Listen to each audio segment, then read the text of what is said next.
Spanning the globe to bring you the constant variety of art, it's the Tenet Podcast. I'm Todd Pearson, coming to you from the 40 West Arts District in Lakewood, Colorado, and joining me from his art bunker on the Road of Enchantment, an aficionado and partaker in extreme competitions such as Norwegian death diving and wife carrying. You know him as quite possibly the most interesting man in the world, my partner and friend, Wes Brown. Todd, how you doing, my friend? Oh my God, those days I might be past. I don't know. I shoveled the sidewalk the other day, and that seemed like an extreme sport. Well, it was a driveway. Of course, my driveway is at like a 45-degree angle. So, so I was sliding down the driveway. So no more death diving. Maybe if the right situation came up. We'll see. How about wife carrying? Yeah. Now that I'm married, I can carry my own wife and not somebody else's. That was awkward. Your hips are hanging in there. Yeah, I don't. Depend. Yeah, it's pretty grueling. I don't know. My back might go out halfway through, but that's part of the joy. No scheduled joint replacements for 2026. No major surgeries coming up at all. That's good. Yeah. Thought I was having a heart event the other day, but turned out to be just vertigo. So 3 days of vertigo, man. You're feeling better? I feel fantastic. You look fantastic. Well, thank you. Vertigo, man. That sounds terrible. That was a bitch. You know what? We're at the end of the year, and I was thinking about this. Yes. I thought you were going to say at the end of our lives, but no, go ahead. At the end of the year. Well, we are. Right? We're in the back hill slide. I mean, it could happen at any time. I think it might happen during this podcast. Hope not. No, what I was going to say is I was thinking about it. Every year, this time of year, this is when people are like, I'm so over 2025. I'm looking forward to 2026. But I feel like it's just been a shit show since like 2019. Like every single freaking year. It's, I'm looking forward to this next year. So this is what I'm doing this. I'm going to do some reverse psychology. I'm just going to think that 2026 is just going to be a terrible year. Apocalyptic type of scenario, right? And I'm glad I was able to say that word. I could barely get it out of my mouth. But that's the attitude I'm going to take going into 2026 in hopes that this kind of just flips around, right? Some reverse psychology stuff. I think that'll work. I think a lot of people feel that way, that 2026 is going to be a complete shit show. But, maybe that's what we all need to concentrate and do the reverse psychology. Maybe it'll be greener pastures and rainbows and unicorns at the end of the year. About the rainbows and unicorns. I am too. So I think that's a good policy. The nice thing is when you're really negative, and negative things happen, you're like, see, I knew it. So no big deal. Where you think everything is all hunky dory, and then all of a sudden it goes to hell in a handbasket. You're like, oh, Jesus. I'm a glass half full kind of guy. You know this, but I always believe that son of a bitch could get kicked over at any time. Right. So, yeah. And usually it has something to do with the human species, right? Like right. That's where it goes off the rails. I have a love-hate relationship with our species. You and George Carlin. Yeah, I like George Carlin. Yeah. I wish he was still around. I know, I do too. You know who I was thinking of the other day? And I decided that in 2026, I need to, because I've never read any of his books, but you probably have. You know who we need right now is Christopher Hitchens. Oh, I love Christopher Hitchens. Oh my God, I miss that man so much. Yeah, I used to love his writing in Vanity Fair magazine. Yeah. And I don't even know how that popped in my head. I think something came. Oh yeah, there was some video, a reel that came across my feed, and I don't know. I think we need him right now. We could really use him. Yeah, for sure. His commentary right now we could really use. Yes. Talking about, I know. I'm not even going to mention. I don't want to get political today. No. We get political all the time on this podcast. We'll get political later with our guests. There we go. I bet she has some insight of what's going on in the world. That's right. Or some opinions, if nothing else. Hey, thanks for joining us. Remember, you can always find out what we're up to via our social media on Instagram at Tenet Podcast, our Tenet Podcast Facebook page, and then, of course, our website, tenetpodcast.com. And it's that time of year. We are a mere 7 days out from Christmas from when this episode drops. So if you're still on the hunt for a gift this holiday season for that special someone, remember the Tenet Podcast. It's the gift that keeps on giving, and it's always free. I love it. All right. Are you ready, man? I'm ready. Let's do this. Shall we art on, as our good friend Bob Ragland used to say? Let's do it. Let's art on. Let's art on. Our guest this week is the founder, publisher, and editor-in-chief of Southwest Contemporary, the leading resource for contemporary arts and culture in the Southwest.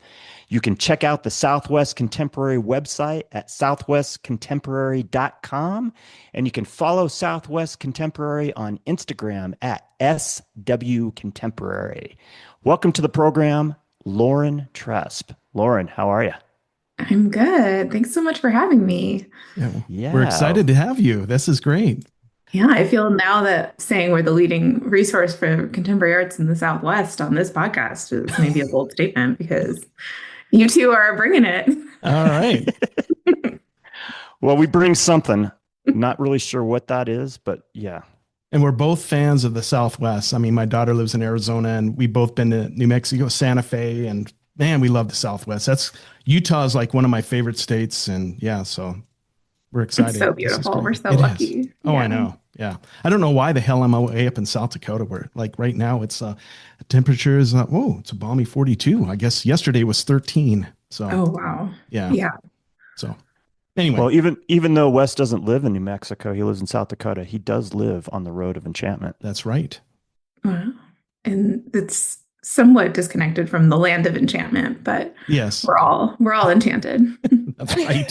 We're all special and enchanted, and we like to think so anyway. Oh, I'm going to start this off by asking you, what is your earliest art memory, and where does this journey with art begin? Oh wow, that is really starting at the beginning. I grew up very much doing all of the arts that I could get my hands on. I grew up dancing and grew up playing the piano. I was always in art class. So I don't know if I could pick like probably dance, because I think I was like 4 years old when I started dance, which, all you can do is kind of like kick your feet to a rhythm. And that's about all you can do it for. But that's probably my first memory of it. I don't really connect all of those experiences so much to the work that I'm doing right now. I think the earliest related work was in high school when I actually really got into film. I wanted to be a filmmaker. Nice. And specifically realized that I wanted to be a film editor.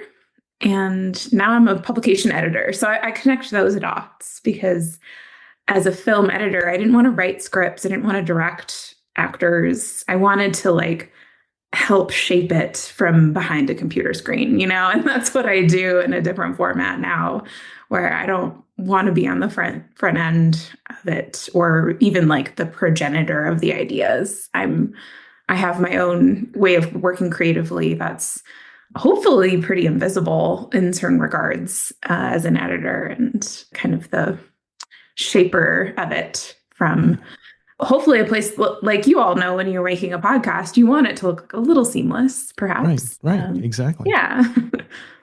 So to take it back to when you're younger, my understanding you grew up in Wisconsin. So talk about that. Did you grow up all your formative years in Wisconsin? And where? Yeah, I was there born and raised until I went off to college in a town called Oshkosh, which many people know, the overalls or the air show. Yeah. That's our two kind of claims to fame. Real like blue collar kind of town and pretty regular. Like I think I had a really regular upbringing, nothing that interesting, but I was really fortunate that my parents always wanted me and my siblings to be involved in things, hence the dance classes and the piano lessons and art classes and things like that, both within and outside of school. I feel really lucky that they, whether I wanted to do it or not, they were like dragging me kicking and screaming to piano lessons sometimes. But as I got older, really appreciated that. And my brothers, I think, had different interests that were more into sports, which is more the typical Midwestern thing. And I was the only girl, so I had to do the weird girl thing. Like I started our high school film club, like I Oh, was just nice. kind of striking off in my own in that regard. But lovely, lovely city. I love to visit it. As soon as I got to applying for colleges, I was like, how far away can I go? And I went to school in LA. There you go. There you Yeah. go.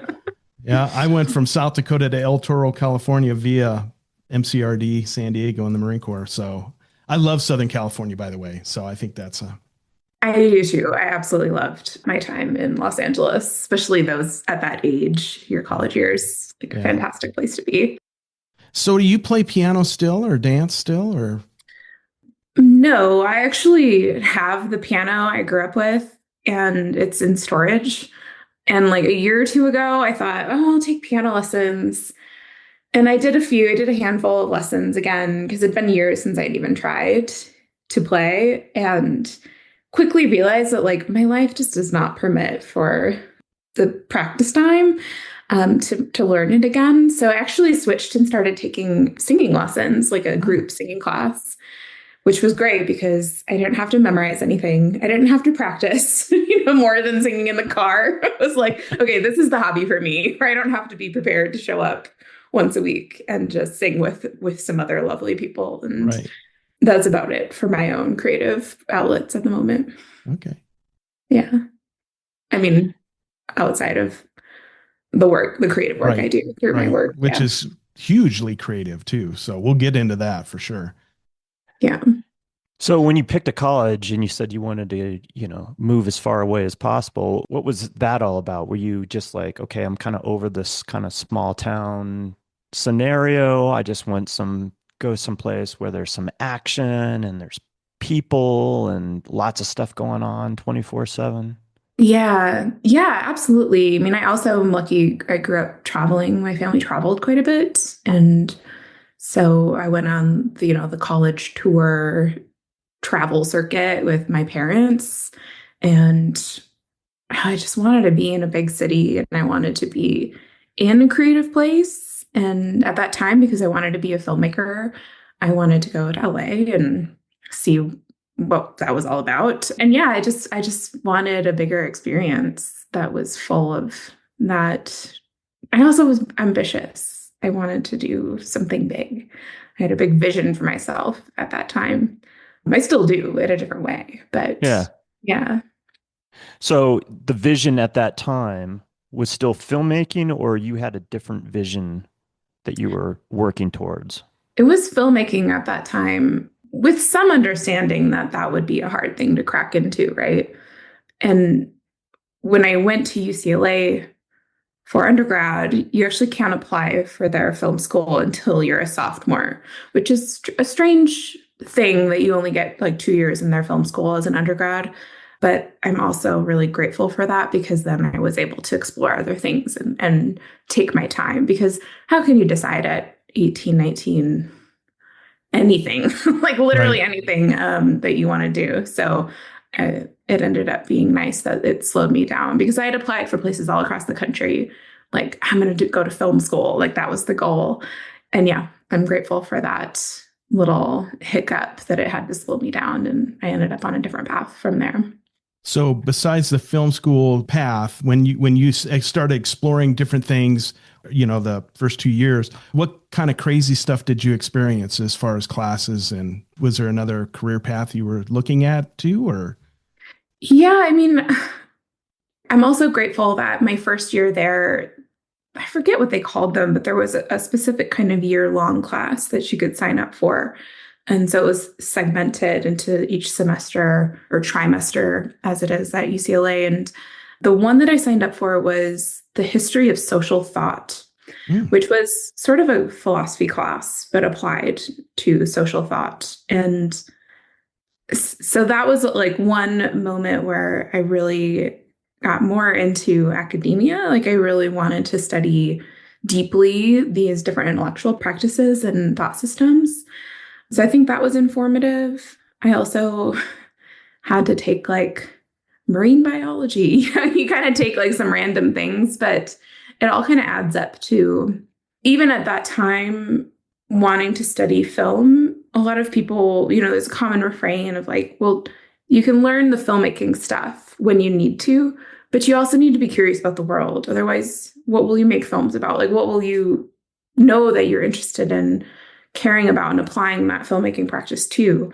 So I just really did a lot of different things in addition to taking some film classes that I could, like the history of French cinema. And there was like an editing theory class, which I loved. That was kind of what made me interested in editing. And then within that kind of mix of just like, what am I doing? Taking classics and then art history and history classes, I ended up really falling in love with art history and history, which I'd always loved, but hadn't had too much exposure to. Like in high school, we didn't have art history.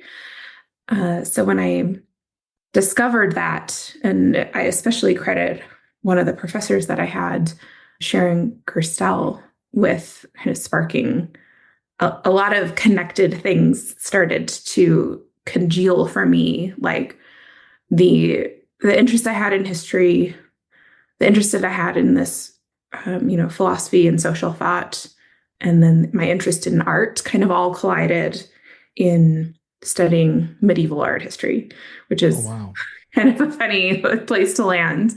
But that specific class, I think, set me on a course of like, this is what my brain really wants to dig into and chew on and discover. So did you ever apply for film school?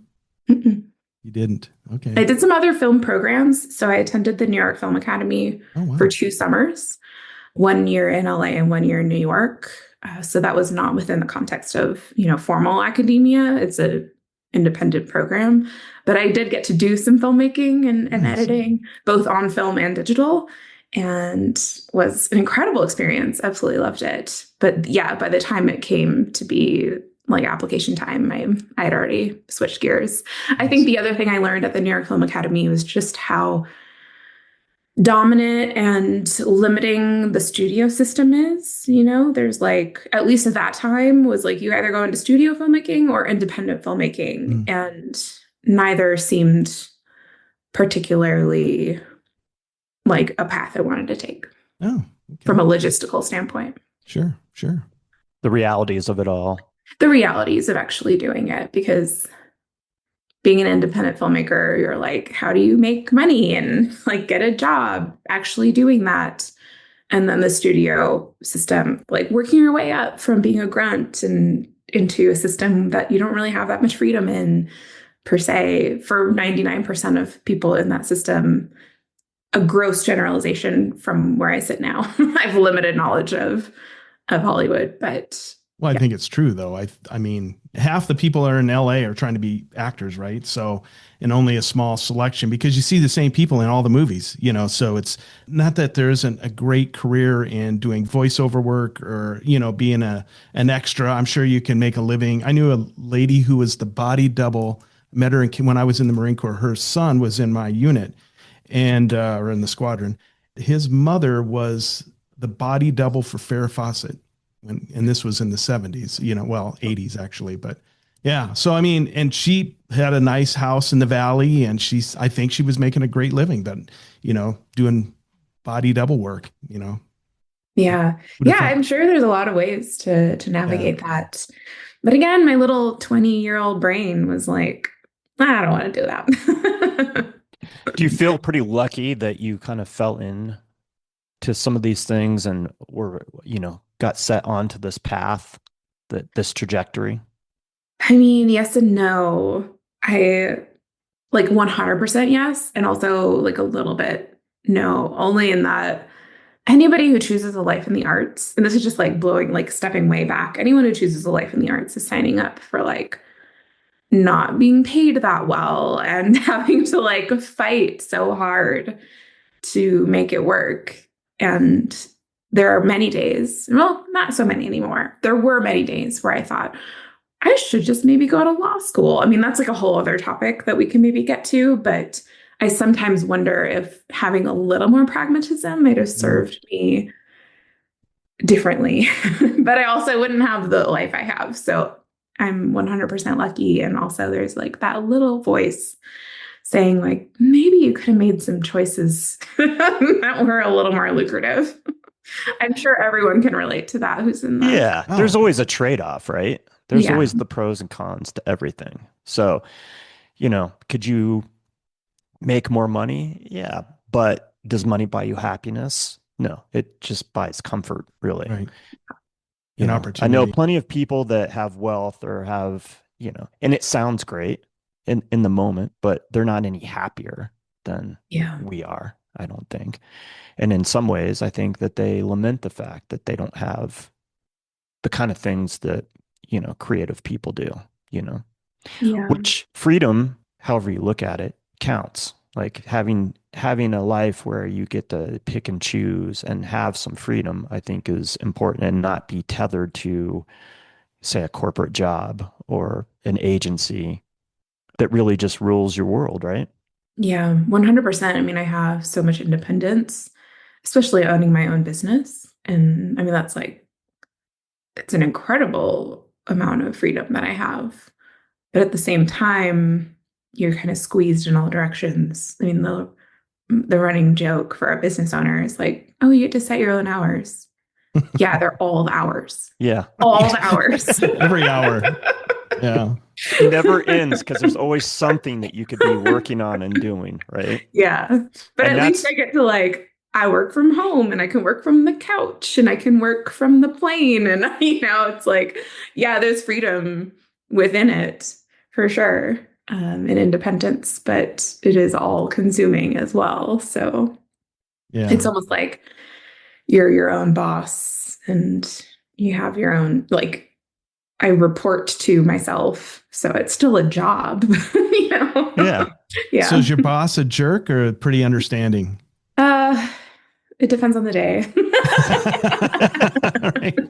That's why having myself as a boss would not be good because I'm hard on myself all the time. So I'd be Yeah. like brutal. Like, can I quit? No, you can't quit. You're here Yeah. forever. So where did you go once you graduate? And I'm assuming you graduated from UCLA. Yes. Did I you get a graduated master's degree? Oh, go and ahead. then I got my undergrad degree was in history and art history. And then I went to get my master's at the University of Chicago, Oh, wow. thinking that I would continue on.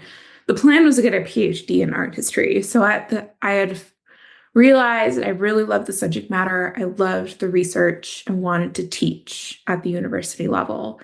And so I went to get my master's in preparation for a PhD. And the master's program I did was an accelerated 1 year rather than 2 year program. So instead of taking a year to do coursework and a year to write your thesis, as is typical, I did both at the same time. So it's a really, really rigorous program. It was really challenging, that rigor, the intellectual rigor, and the amount of work was really intense. I loved the experience ultimately because I got to really dig into the subject area at that time that I was interested in, which was the early medieval period. And the degree was in humanities. So it was actually like you could kind of make your own course like program based on your thesis project across the humanities departments. So I ended up taking, art history classes, some critical theory, still interested in the philosophy piece, and then some school like classes in the divinity school, so religious studies and theology courses. And my thesis focused on a fresco cycle in a chapel on the Roman Forum that was painted in the early 8th century. So like 705 to 707. Wow. Super specific, super narrow, very early for the medieval period. And it was a part of a healing cult, like a Byzantine healing cult that was influential in Rome at the time. And I'm sorry, this is like way too nerdy. No, and this is specific. great. No, I'm all in. I'm nerding out with You you got me right now. Yeah. So it was a painting cycle of these healing saints, like doctors at the time. And they were painted, it's iconography as a practice where they were painted in a certain set style, holding surgical instruments. And their people who would go into the chapel to be healed would actually sleep there. They would incubate, thinking that the saints would come to them in their dreams and heal them. So it's a very conceptual practice. And other similar chapels at the time, folks would actually like chip away at the fresco paint, thinking that it contained some of the holiness of the saint. Mm. They would like make it into a tincture and drink it like a medicine. Wow. So I think I was so fascinated by that at the time. I also connect it now to contemporary work because it is so conceptual and so like an interesting idea about how images work on us and work in very real ways. It's like both a million miles away and directly relevant, I think, to the contemporary work I'm interested in that has these really kind of unexpected and, again, highly conceptual practices within it. So that was my thesis. And by the end of it, I realized my time was spent in a library all by myself all the time doing the research.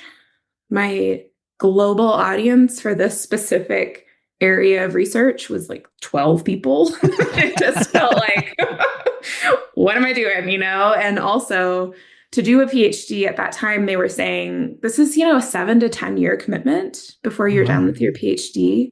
Wow. And only about 10% of PhD graduates were getting jobs in academia. Yeah. So the odds weren't looking good.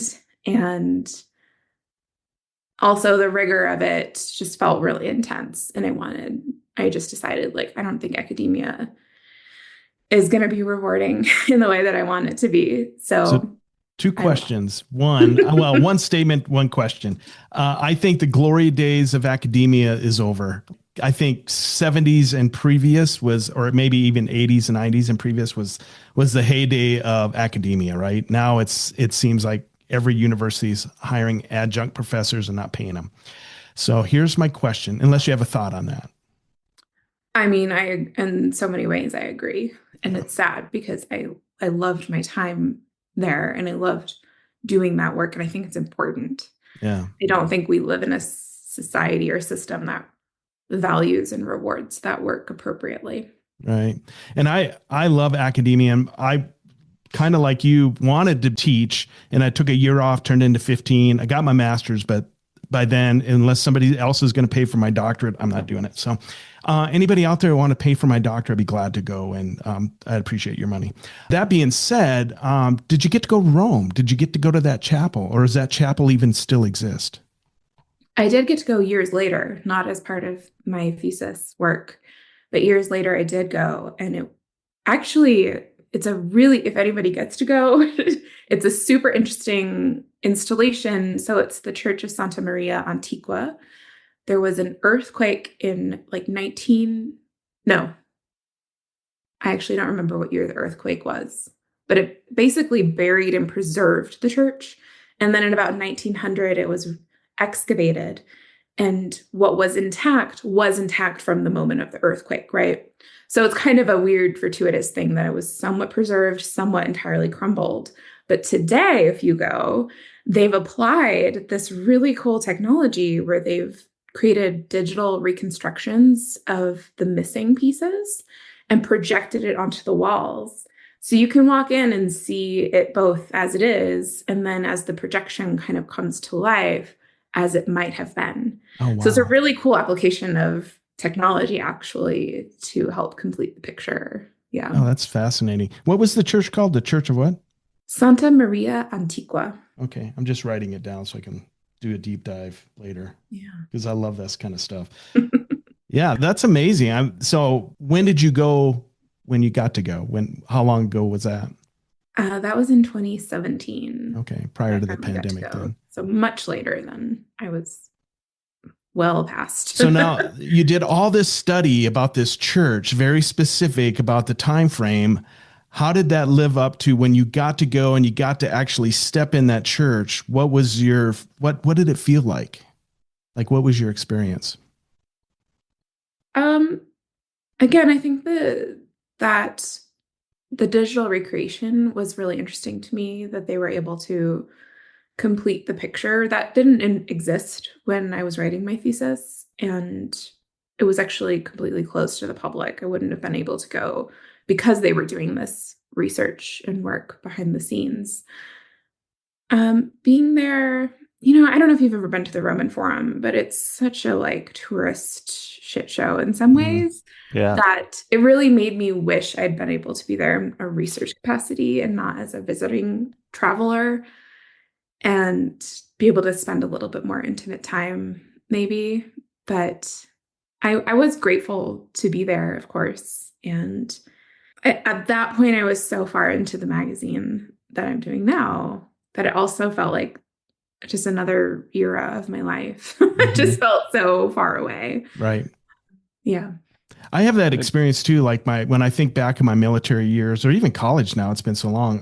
It feels like definitely the military feels like a different life. I spent 10 years or roughly 10 years, and it feels like a totally different life when you look like it doesn't resemble anything that I feel like today. It's really weird to like look at pictures and, so. Yeah. Yeah, especially when the I guess the intellectual engagement or just like, yeah, the brain space that you're occupying at these different moments changes so dramatically. It's Right. like I've looked back at my thesis and been like, I wrote this? Like, I don't even recognize my voice in this.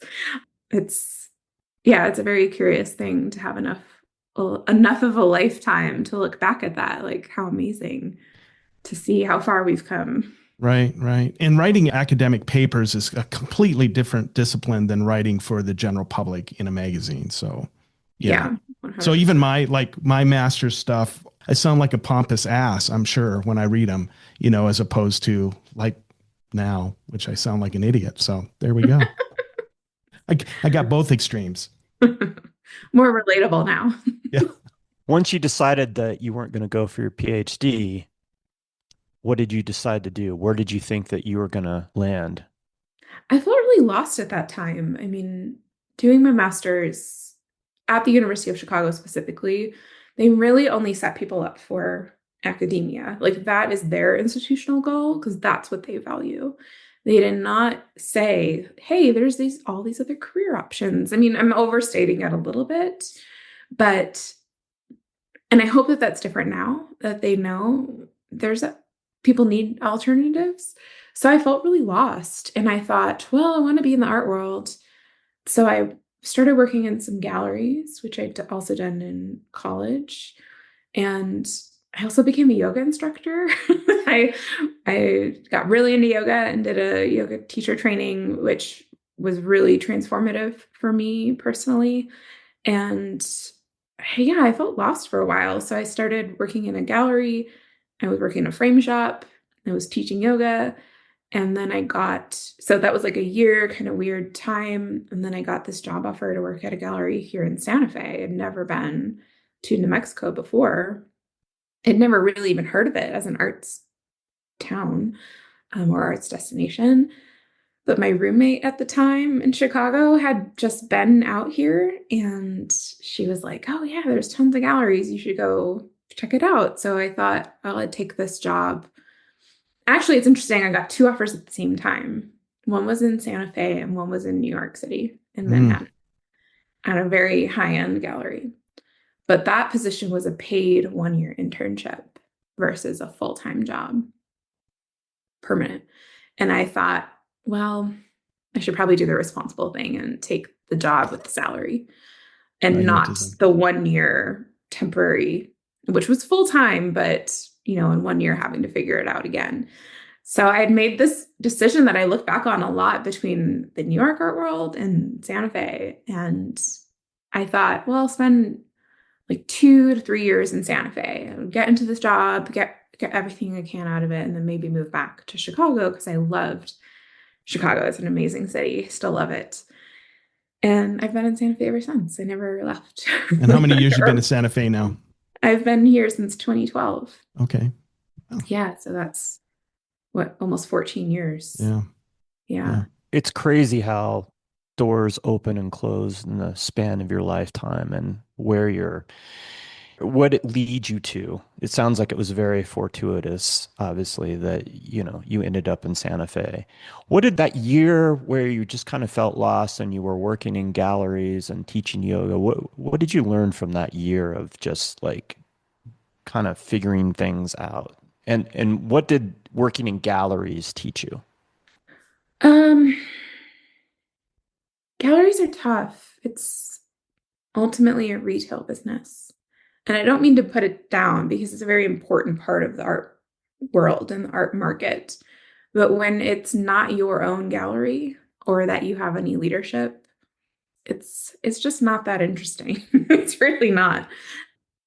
I don't know. I think at that time too, I was fresh out of my master's and just kind of hobbling things together.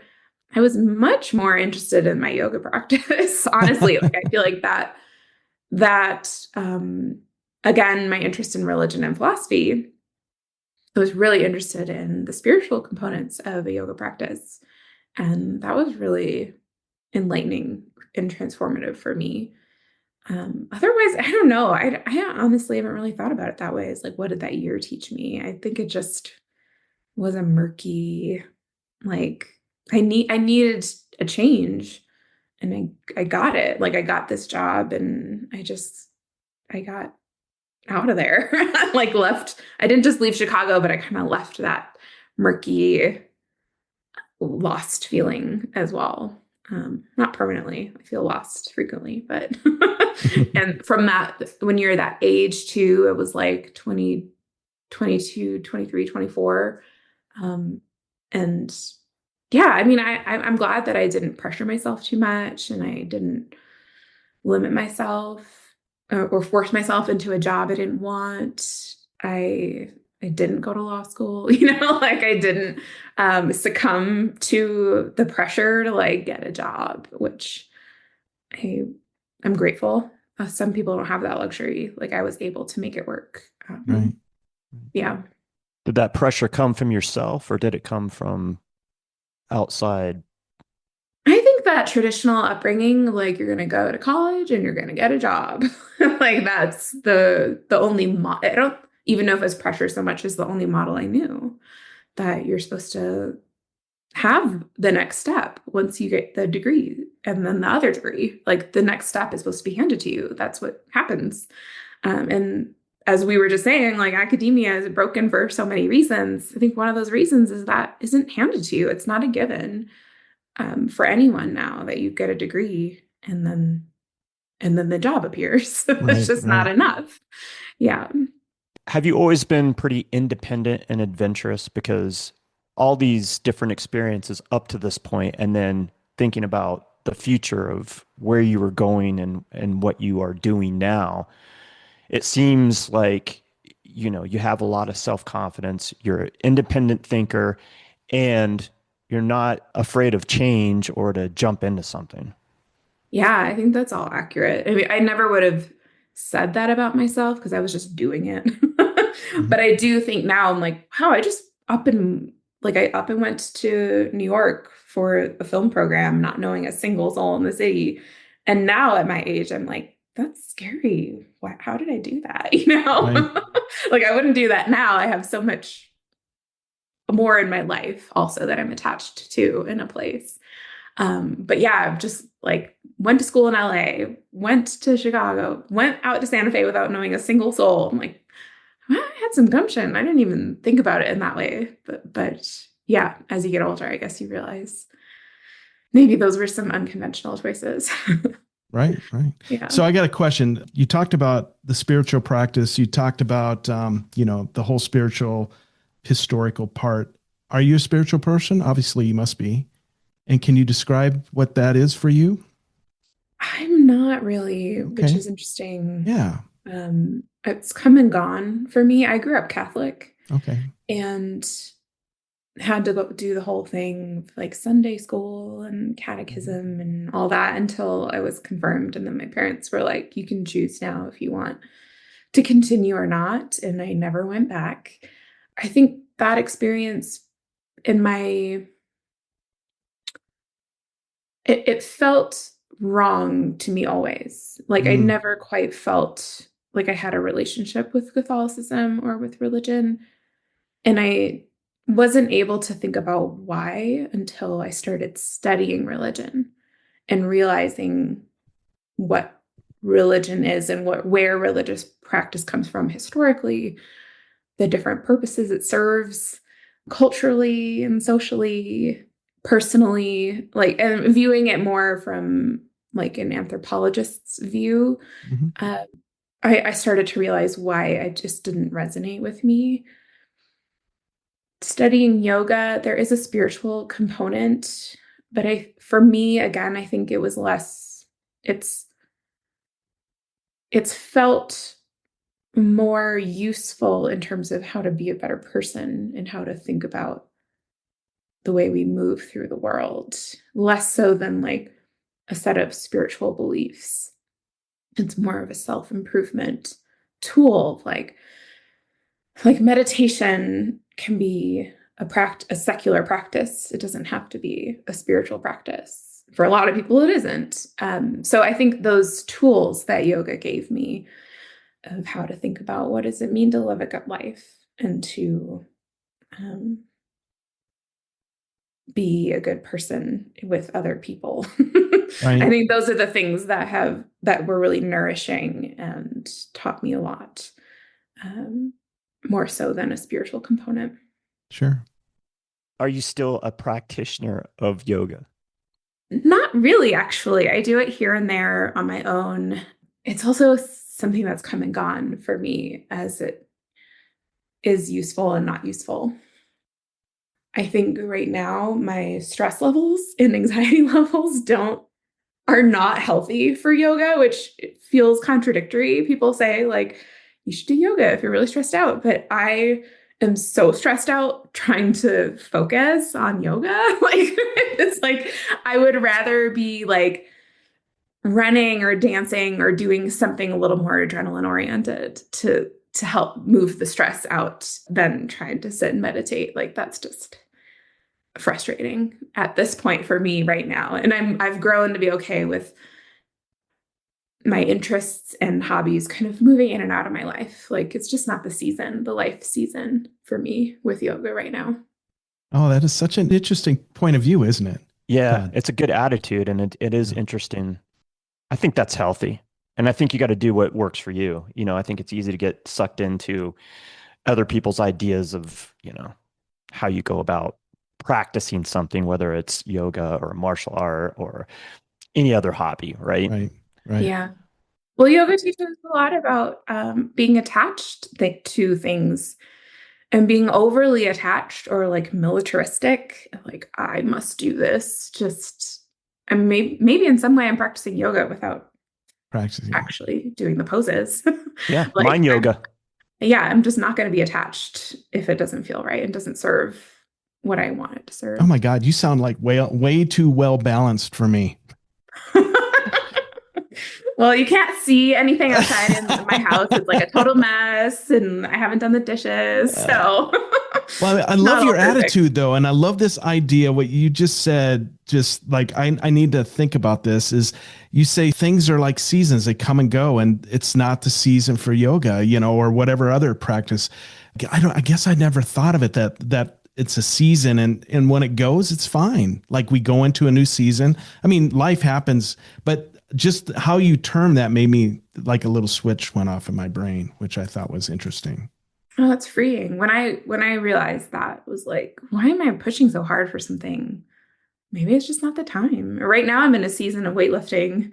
I have a group of girls that we go like deadlift and bench press, and like that's the season I'm in. It might not last forever, but it's really great um, right now, and totally what I need to like move heavy things. Yeah, yeah. Yeah. No, I thank you for that because it, like I said, it like threw a switch, and I got to spend some time with that. That's interesting. You touched on the whole religious thing and how you were brought up Catholic. And then as you were studying about different religions and cultures and that sort of thing, how it plays into the culture, it plays into various things in our world. Expand a little bit about that thought of why you're not necessarily drawn to religion? Yeah, I think I'm sort of agnostic for one, and a little too focused on. I'm a very analytical person, even though I'm in the arts. For me, it's not like it's an intuitive thing or emotional thing. Like I'm interested in an analysis of how art reflects our humanity and what story it tells about our humanity and our history. So I've always come to it there, like tying art to religion. To me, they're kind of similar in that they're human practices that help us understand worldviews. Art does that in a secular way, where religion does that in a spiritual way. Maybe. I think there's a lot of people who are religious, but maybe not spiritual. Right. And I'm not an expert on these things. You could have a much better guest on your podcast to talk about religion. But I think that it serves a social purpose first and foremost, organized religions, where you're part of a system and that system's there to guide you and in its best manifestations, like create community where you can be supported and feel like there's shared purpose and shared values and shared morals. And in its worst manifestations, that becomes oppressive or restrictive or abusive. We all know this. I think religion for me is, again, it's like it's for the same reasons that art is illuminating about what people care about. I think what I would like to have in my life is more of that like community piece of it, of being with folks who are like-minded and not, but have a shared vision for caring about each other. Like I think losing that, we have lost something just socially, societally, that as the spiritual parts of it, the like truly religious parts of it kind of have lost their power today, like in modern society. We've also lost the community part of it, which I think is too bad. And we look for it in other places, unfortunately, for a lot of us on the internet. And that can be really toxic. Whereas being part of the art community has been that for me, has been a place where there's a lot of people I don't know. There's a lot of people I do know, but I know that we're kind of all interested in the same like set of values, that expressing different viewpoints is important, that working collaboratively as an art community is important, empathy is important. So it's almost like whatever spiritual practice I might have had moved over to this place that we call the art world. Which is perfect. I mean, that's exactly what you described as like fulfilling those things that you want, that community. It feeds your brain and it is spiritual on some level, right? That connection that you have with people throughout the art world. Those are all valid things. And I don't have a problem with people, practicing whatever religion they want to. It's not my cup of tea. Wes and I are at that age where people tend to move towards more of the organized religion thing. I feel like I'm moving away from that whole idea just because, and going back to like Christopher Hitchens and his take on religion, like it's the cause of a lot of trauma and crazy stuff that has happened throughout history. And we're definitely experiencing it in this country right now with this Christian nationalism, where you're controlling people and there's an agenda, right? And I think that's what organized religion does a lot of times. Again, I don't think it's a bad thing for people. If that's what your cup of tea is, great. If it's what stops you from doing something terrible, if it makes you live in a way that, you treat people, nicely or with respect and courteously and all those good things, then I'm all for it. But I think religion is the cause of a lot of problems in our world too. Yeah. Yeah, Yeah. for sure. Yeah. The base of religion is always, when I say base, I mean the dark side of it is always negative, whether it's Islam or Christianity or any of those, right? But the beautiful side of religion, like community, music, the arts, those are some of the best things. I mean, some of the paintings that came out of the Renaissance and all that, that's really religious based, are absolutely gorgeous. The music that's come out of, like Islamic music can be very beautiful, very moving, but that's the good side of it. But like the yin and yang, they're all intertwined, right? The good, the evil, and man, I'm kind of like Todd. Well, I'm like you in a lot of ways where I'm kind of agnostic. I definitely don't believe there isn't a God. I just think my thoughts is there's a God. I don't think he really is involved that much. There's a creator of some sort, like creates and moves on, like maybe a painting, like, oh, I did this, now I'm moving on. But I think this human element of this experience that we're having in this plane is a totally different level. And you can incorporate religion or not, and you can still be a person with ethics and values and not have religion at all. And I think the three of us are a perfect example. Not that I'm, a perfect person, but I care about my human being, and I know Todd does too, and obviously you as well. So that's the humanistic side of this experience that we're going through.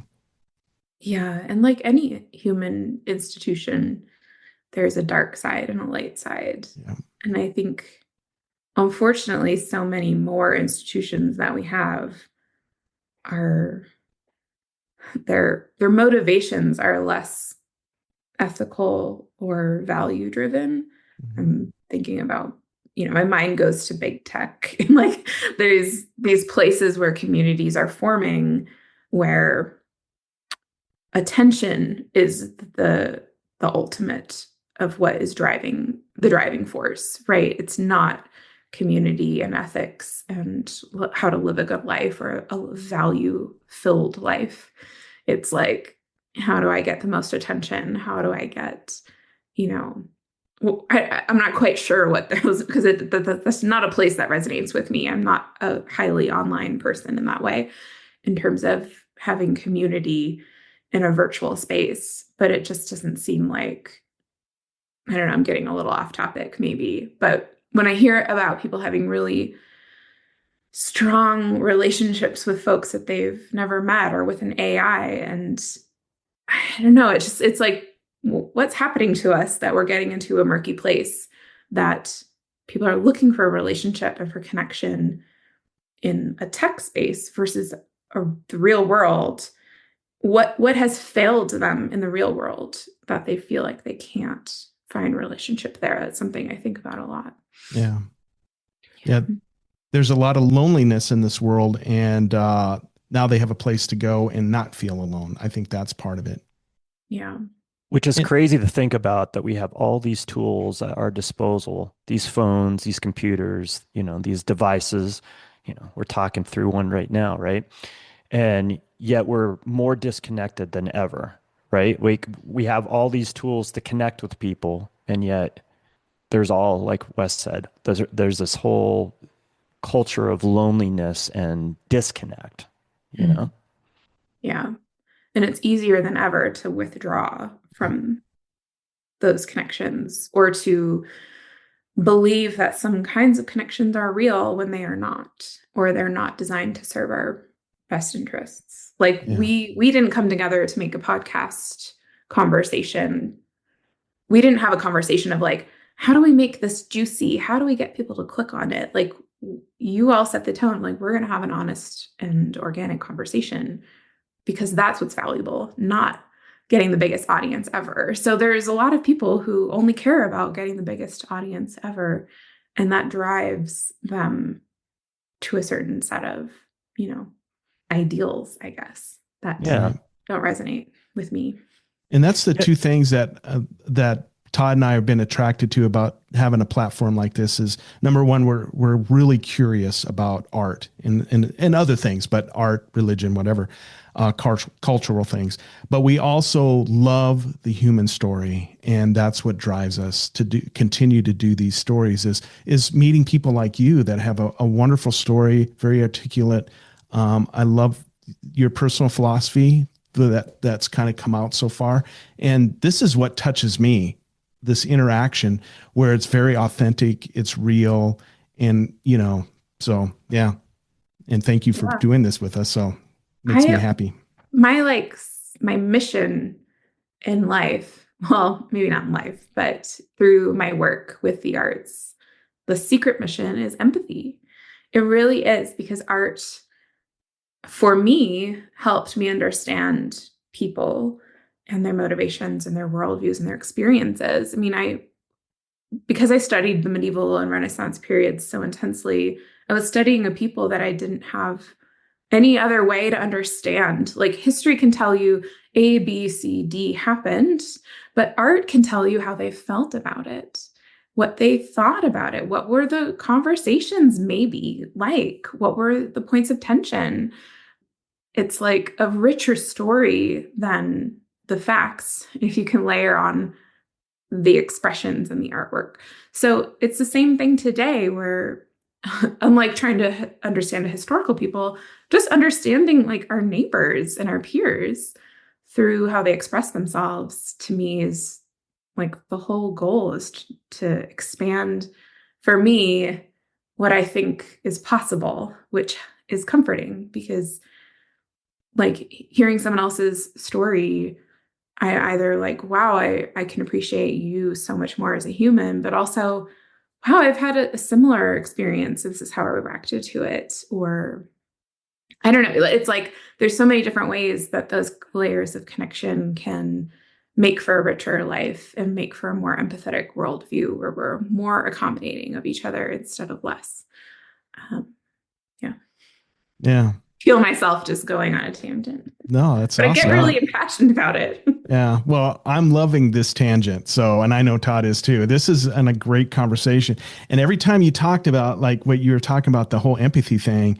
And since we started going down the philosophy thing, right? I keep thinking Aristotle, the ancient Greeks of eudaimonia, which mostly is translated to happiness, but it's really about, it's the whole goal of eudaimonia is not happiness in an American sense. It's happiness in a virtue sense, right? Empathy and all that. So just made my brain just like, I don't know what today is doing to me, but my brain is just like all these little things are firing. It typically don't. So my God, this conversation is enjoyable. Thank you. Which shows also that like these ideas people have been talking about for thousands of years, right? Right. Of like, how do humans live together? It's hard. It's not easy. Right. And I think part of what's so hard right now is that it's unmanageable to experience as much information as we do, and as many stories. And like, if you read the news all the time, like it's too much, right? Like, how can you synthesize or digest it all? Whereas if you are in a small group or in a one-on-one conversation or in an art community or some kind of community where it's a safer space to talk about these things, it's just becomes a little easier to synthesize and digest, and it's not so fractured. We're in such a fractured place, politically, but also socially. It's like, how do we manage these things?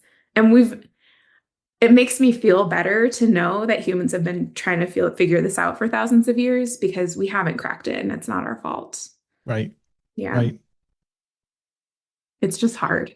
It is. It is hard. And I think it's hard in every point in history, right? There's times where people feel what we're feeling right now. Maybe they haven't, been in this place that we're at right now currently, but it's always been difficult. But again, art is a way for us to see ourselves through, to have these conversations, to figure out solutions, right? That's what art does. Mm-hmm. Yeah. We just had this talk that we presented in Denver called "Why Write About Art at the End of the World?" It's because internally, we as a team have talked about this I've been dealing with this since I've been writing and operating the publication. It's like, what are we doing? Like, why are we doing this when there are so many more important things? Like, I want people to be housed. I want people to be fed. I want people to be literate. I like there are so many important causes in this world that we could put our energies toward. Why do I keep choosing this? Like, and I keep thinking about it because I sometimes feel really confident. Yes, we're doing something that's so important. Sometimes I'm like, oh gosh, maybe this is a vanity project. The art world is this like thing that sucks up money, right? It's kind of a luxury.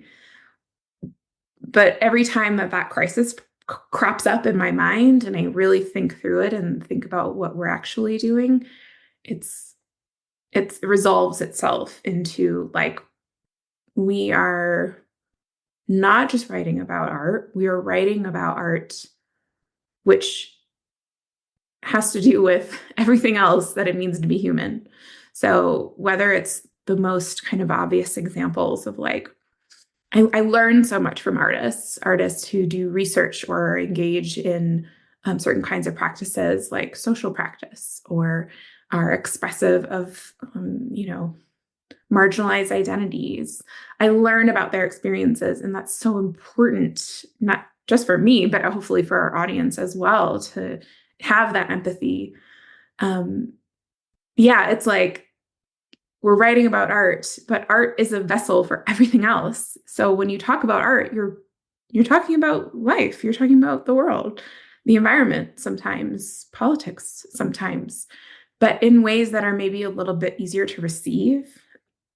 It's almost like the kind of comedy um, political news. Like I watched John Oliver, and he uses humor to tackle really intense issues sometimes, but the humor makes it so that you can actually digest it and pay attention in a way that maybe reading it is not, quite as easy for folks. So it's almost a similar dynamic with the arts, with those kinds of topics, like actually seeing it metabolized on a one-to-one level.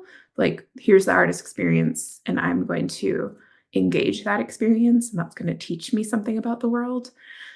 And then there's another more abstract way that art feeds us. And again, I'm a more analytical person, so I'm not as inspired. Maybe like I don't cry in front of paintings. I kind of am curious about that. I wish I had that a little bit, but I am really intellectually gratified when I encounter more conceptual work or more formally advanced work. Like it just reminds you of the beauty in the world and what are we even struggling for? It's for those moments of relief and inspiration and beauty and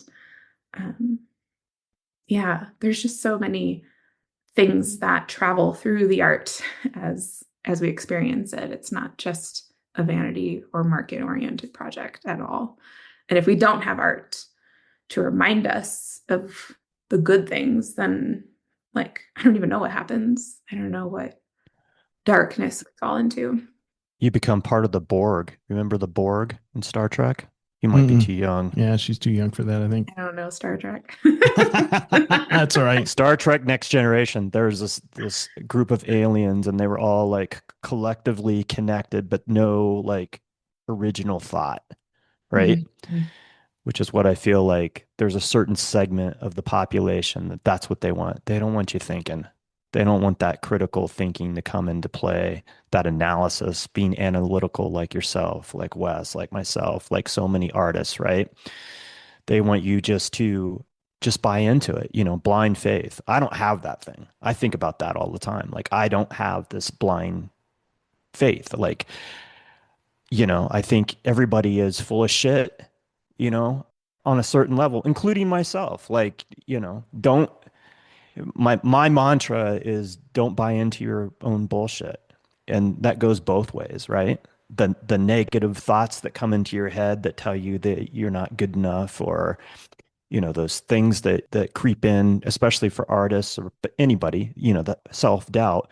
But at the same time, the other side of that is, don't think that you're all that too. Like, be humble, don't think you're the smartest person in the room. I think that's a huge mistake when you walk into some place and you think everybody else is a dummy and you're the smartest person in the room. That immediately makes you the dumbest person in the room because you've closed yourself off to any kind of idea or a seed to an idea. And you never know where that idea is going to come from. And it could just be a portion of something that, someone gives you, says, or what have you. And it's the catalyst for something amazing. And we've heard that a billion times on this podcast. Like, you're looking at this work and you're like, okay, how did you get here? And it was some weird event, some weird experience that this person had, and it clicked something in there. It flipped a switch in their brain and set them off on this trajectory to do this amazing work. And you're like, I would never come up with that in a million years. Yeah.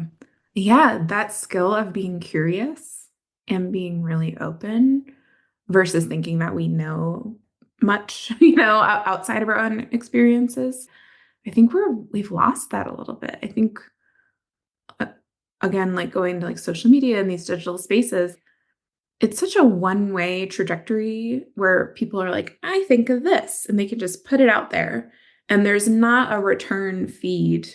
Well, that's not necessarily true. There's like the comment section but it's not so much a dialogue as it is everyone just like screaming into the void at the same time at each other, or not really even at each other. It's just like, I must express my opinion and I don't care what anybody else has to say, instead of it being like a really two-way street or multi-way, conversation. And I think our hope as a publication, when it comes to art criticism, where we're doing critical analysis of an artwork or a body of work or an exhibition, is not to scream into the void and say, this is what you should think. It's one writer's perspective that might resonate with the readers that we're platforming at this moment. And I think there was a time in the past when the critic was sort of the one on the mountain handing down, like, this is good, this is bad. And that, I don't know if that's ever made sense, really. That's just another structure of hierarchy. But I do think, the best kinds of criticism and critical analyses just can help the reader be more curious on their own. That's the goal. It's not to say, here's what to think. It's like, here's the questions the critic is asking and answering. And it hopefully leaves it open for the reader to answer those questions on their own. I mean, that practice of critical thinking and critical analysis, it's not one that's really demonstrated for us or we're actively asked to do all that often. So one way that I think about this a lot is when I watch a movie and I'm like, oh man, that sucked. Like, that was a horrible movie. But if someone asked me why did I think it was horrible, and I had to articulate it, and if you just keep asking yourself, well, why do I think that? Well, why do you think that? Why do you think that? Like, if you have to get more and more and more specific and articulate why, then you get to like this really juicy place where you're saying, well, what if they'd made this decision? Or what if that had happened? Or this is something that I think was missing. It's, for me, like, I do that with films a lot, where maybe I feel a little stumped coming up with that on my own because I'm not a film critic and I don't have all the language. But when I read other film critics interpret, I can say, oh yeah, I see that resonated with my experience of the film, or, oh no, I disagree with that. Like, I can engage with it. It feels like I'm having a conversation with a critic versus being told what to think. But I think we've lost that a little bit, and I'm not really sure why. I mean, maybe because there's not a financial reward attached to it for us to have like critical kind of conversations. I don't think we're taught that in our education system anymore. No. At least not in this country. I don't know how it is in other countries. For sure, in this country, you get that at the university level, I think. But it's not embedded into our DNA from the get-go as you start school as a child. Right. That sort of thing is no longer taught in our schools. There's no place for it. And again, people don't want you to think in that manner. So they, I feel like in some ways, and I hate to be sound jaded, but I think it's a reality that, things have been dumbed down. Again, we have these amazing tools at our fingertips, but at the end of the day, we're just a bunch of monkeys with supercomputers in our back pockets and not necessarily better for it. On some levels we are, but as a whole, I think we're not utilizing it to its fullest extent. Yeah. Yeah, I think you're right. I think there is a structure in education that's just like you're told what to think, you're told to memorize it. There's not a lot of more more than that, especially like I'm remembering English class and reading Jane Austen and the teacher being like, here's the themes. Just remember those. Like instead Right. of it coming from us as readers necessarily, there's a lot of just rote memorization and being told what the experience should be of the reader versus your actual experience. Yeah, and I think a lot of that has to do with the fact that we have a lot of federal money that goes in, so everything is about, quantitative research. So they want to make sure, like, in order to get this federal grant, your students have to perform at this level or below this level to get these other kind of title grants. So they're more concerned about at the end of the day is how did this kid grow over the year when they do the pre-test and the post-test, and less about like what are we critical thinking. So a lot of and we've always had rote memory stuff, right? Memorize, time cards and whatever else. But this whole idea of like teaching you to think in a certain way, like instead of saying here's the themes, what themes came out for you in Jane Austen's book, and then tell me why. We're not asking the question why or having them answer the question why. We're just like, here's the stuff, here's what you're going to be taught or tested on, so we're going to teach that. I think that was the disservice of, No Child Left Behind and those kind of things that came out of the Bush administration and Obama and every other president, right? Until now, but because we want to get rid of the department head, which is a whole different story. But yeah, I don't think we're taught to be critical. So on that note, and when you're approaching an article in your magazine, let's say, and I don't know if you write a lot of your articles. I'm sorry, I didn't, although I am now getting your emails, thanks to Todd. Your approach to talking about an artist or their art or a specific piece of art, is there a matrix that you use to start with, or what guides you through this critical thought as you're either reading one of your writers' stuff and guiding them or writing your own? Does that make sense? Yeah. I mean, I don't write very much at all anymore. I'm just too busy. And Sure. it's not always the time constraint so much as switching my brain from the linear must do the to-do list to this exactly what we're talking about. And I think that it, on a personal level illustrates exactly this conundrum. Like if the to-do list is what gets rewarded because we have to make money, because we have to keep going, then it's so hard to switch over to being creative and sitting with something and really digesting it.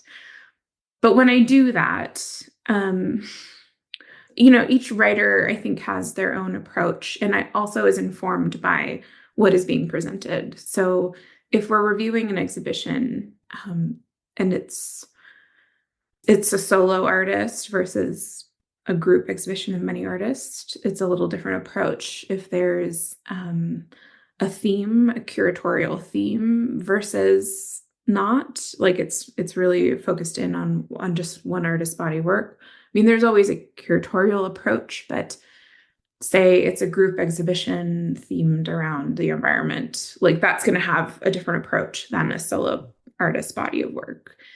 There's other considerations too, like is it at a major institution or at a DIY co-op space? Is it, an MFA student? There's all these different contextual cues about how to approach an exhibition. then it's an analysis for me of the evidence. So I construct this like, if I'm writing a review, I construct it like I'm writing some kind of legal argument. Like I have no idea if that's an accurate parallel, but I think if I'm gonna, one, have the experience of the work directly, two, I'm gonna read what's been presented about it.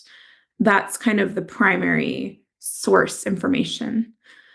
Then I might read some secondary source information. So if it's maybe a historic artist and there's been a lot written about them, I need to equip myself with some context, right? If it's a contemporary artist, maybe I would read some other reviews of their work or a profile of them. Again, like build out the context. I'm going to complicate this so much because there's so many ways to approach this. Right. But you could also elect not to do that. You could say, I'm going to embrace only in the experience that any average person would have if they walked into this gallery and only write about that. I'm not going to look beyond the primary source evidence because then I have a better chance of echoing the sort of average viewer's experience back to them. Right. That's sometimes called for and sometimes not. If it's a historic, like historical artwork or an artist with a lot of legacy behind them, bringing that context is more valuable than ignoring it. But it's always a choice. One of the last reviews I wrote was actually of an opera at the Santa Fe Opera, and I don't know anything about opera. So I did that with the knowledge that I can't speak to opera conventions. I can't speak to the singing. I can't speak to the music, really, but I can narrate the experience for an arts viewer because I understand my audience and I understand what they would be looking at, likely.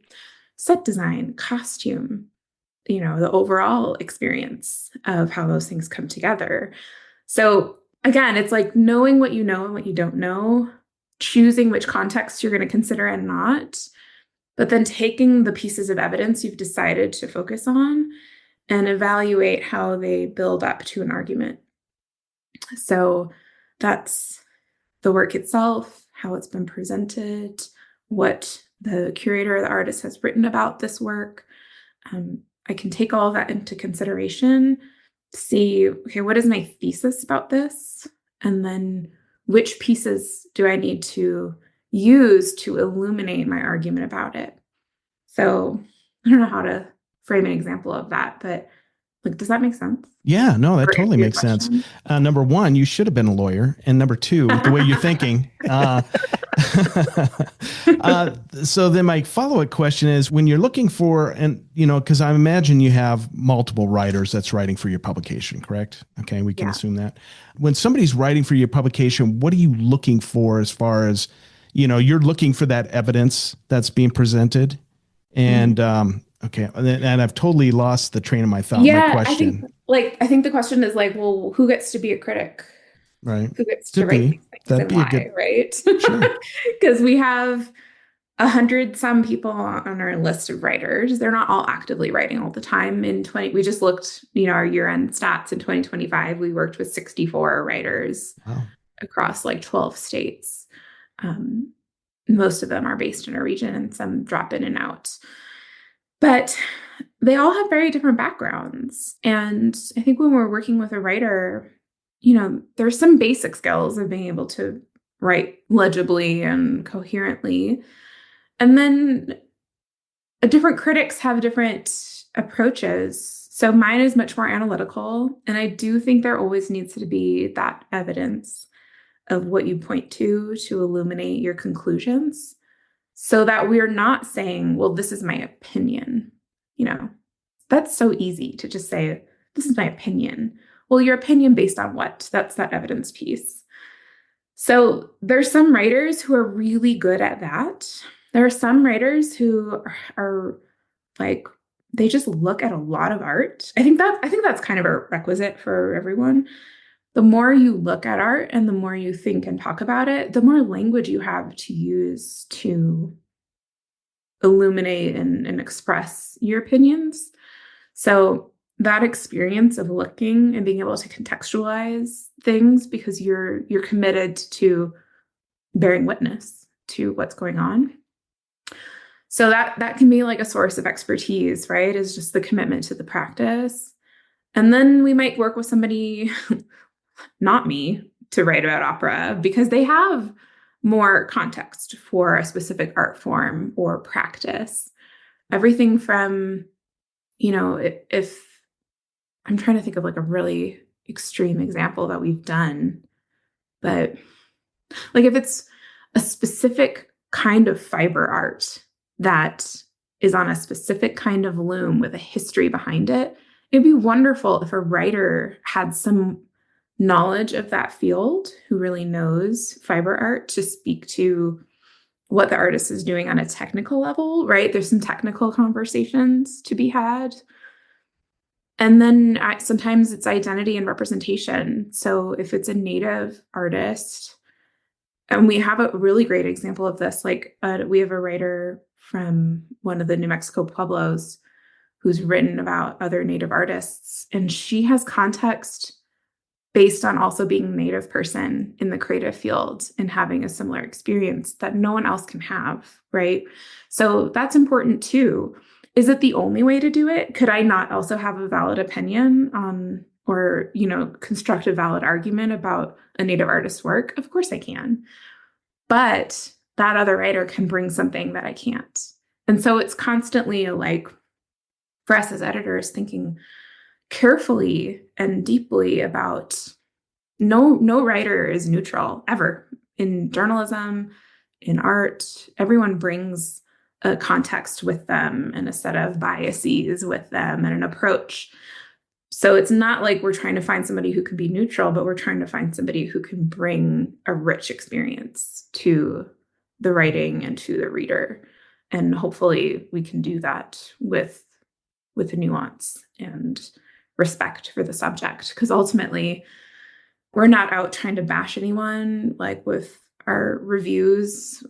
There's no point, I try not to ever talk about positive versus negative reviews because they should all be critical.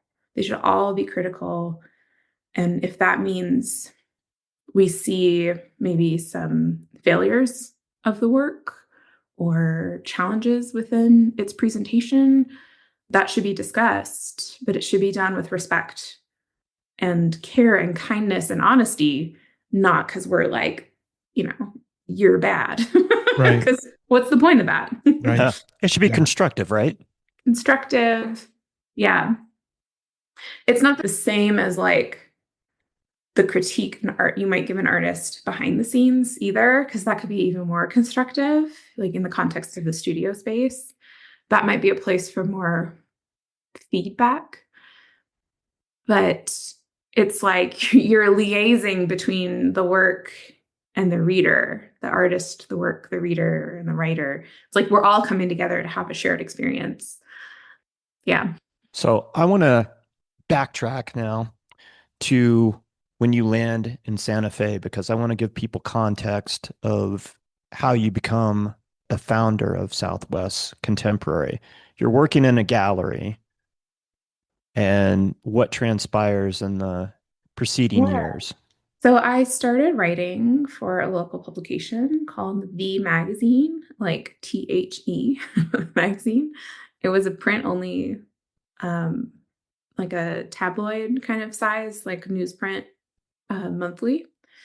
And it was only in Santa Fe. So it's the local arts paper. And so I started writing for that publication pretty quickly. Again, like not being very satisfied with gallery life and the intellectual part of it. And I also wrote for some blogs and things online. And that was a way to kind of continue what I'd left with from grad school, engaging. And then a few years later, I guess that was 2015, the owner of that publication let me know that he was probably shutting it down. His name was Guy Cross, and he had founded it in the 90s, and he was like turning 80, I think. And it didn't have anywhere to go, this little magazine. So he was just going to turn it down or shut it down. And I thought that would be a tragic loss because it was the only thing that was local and regular, and was at that time when I landed in Santa Fe was totally my guide to figuring out what shows to go see and what was happening. So I, through some like dumb ambition and just luck, was like, do you think I could do this? Like I just asked him. I was just really like, I think it was such a dumb thing to do, but I'm so grateful that I did, to take over a business. So I took over his business and ran that for a couple years as it was. I mean, I started making changes. We launched a website, which there'd never been one. We established a newsletter and social media. Like we started going digital. But I quickly realized that for a number of reasons, it was a very limited project. And in order to be sustainable and actually make money enough to keep going, it needed to be a different project. And that's when I launched Southwest Contemporary. So I founded the Southwest Contemporary brand kind of on the legacy of that publication, which was beloved locally, but with a fully regional view and also more of a digital first view, because for so many reasons, printing 10 issues a year was not sustainable. It was not even that valuable, I would say, because it could really only be super local. So in order to be fully regional, to provide what that magazine provided for Santa Fe to not just New Mexico, but to all these other arts communities across the Southwest that didn't have similar publications, I just saw there was this huge need for arts writing, a huge need for it to be available digitally. And then, of course, we added on so many other features to what Southwest Contemporary is. It's almost unrecognizable from where we started at this point. But yeah, it started out with that just like pure happenstance and like stupid gumption of asking, hey, can I take over your business? That's awesome. Yeah. Again, I guess I have this thread of just like doing things. Yeah, I wish I had more of that. I'm more of the risk averse person. But Todd, you were going to say something? I was just going to say sometimes being naive, just like this podcast scenario, Wes and I had zero idea what we were getting into or if it would even make it past 10 episodes. And here we are. Essentially, we're Southwest Contemporary and the Tenant Podcast have been on the same trajectory because you started in 2019, yeah? Yeah, late 2019. Same with us. Yeah. Isn't that wild? 6 years. Yeah. And it just seems like it just flew by. And yeah, we were so naive and going into it. And it sounds like you were yourself. Sometimes that works in your favor. Like if you would have known then what you know now, do you think you would have done it? Wow, that's so hard. Because, I mean, yeah. Like, yeah. I wish. Are you loving it? I love it. I mean, it's the greatest gift of my life. It's also the hardest thing I've ever done. Yeah. Like truly, truly hard. And has cost a lot in various ways. Sure. Like, yeah. So gosh, if I knew now, I think I would still do it, but I would have done like 1 million things differently. Sure. I mean, it's the old adage, hindsight is 2020, right? Like there's so many things you could have done differently, but at the same time, again, it works in your favor because you're not playing by anybody else's rules or even your own rules that you have now. You just did what you felt was right and you had this vision and you made it happen and you're still making it happen. Yes. I have to say, like the first couple years of owning the magazine are like almost blacked out of my mind because it was so hard. It was so stressful. I was in tears like every day. It was so hard. And I'm just like, I can't even think about that time period anymore. It was like, I did not know what I was doing. So January next month is my 10-year anniversary of when I took over Nice. and started publishing. And I want to write this like 10-year reflection on what I've learned and what that journey has been like. And it's almost challenging not to be negative about it because it has been so hard. And also like so incredible. Like I feel like it's what people must feel like when they have kids. I don't have kids. Like it's the most rewarding, but also the hardest thing ever to Sure. do. Right. So it's really hard to make sense of that. Um, yeah. I think that's legit. So talk about some of the costs of what this magazine, you've touched on that, and the challenges that you have faced and continue to face. Yeah. I mean, I think for all business owners, no one really tells you what you don't know. You know, like there's no one out there that's like, so you want to own a business? Here's your checklist. So it's just a lot of murky, like, oh, I've didn't know I was supposed to have, libel insurance for like 2 years. Like, oh, no one was there to tell me anything from that standpoint. And I didn't have a lot of peers. I don't have hardly any peers because how many people out there own an art magazine? Right. There's so few of us. So there's like the loneliness and the unknown of it. I think small business owners don't talk enough about the mental health that comes with that, of just like you're constantly on, you constantly don't know what you're doing. A million people want stuff from you all the time.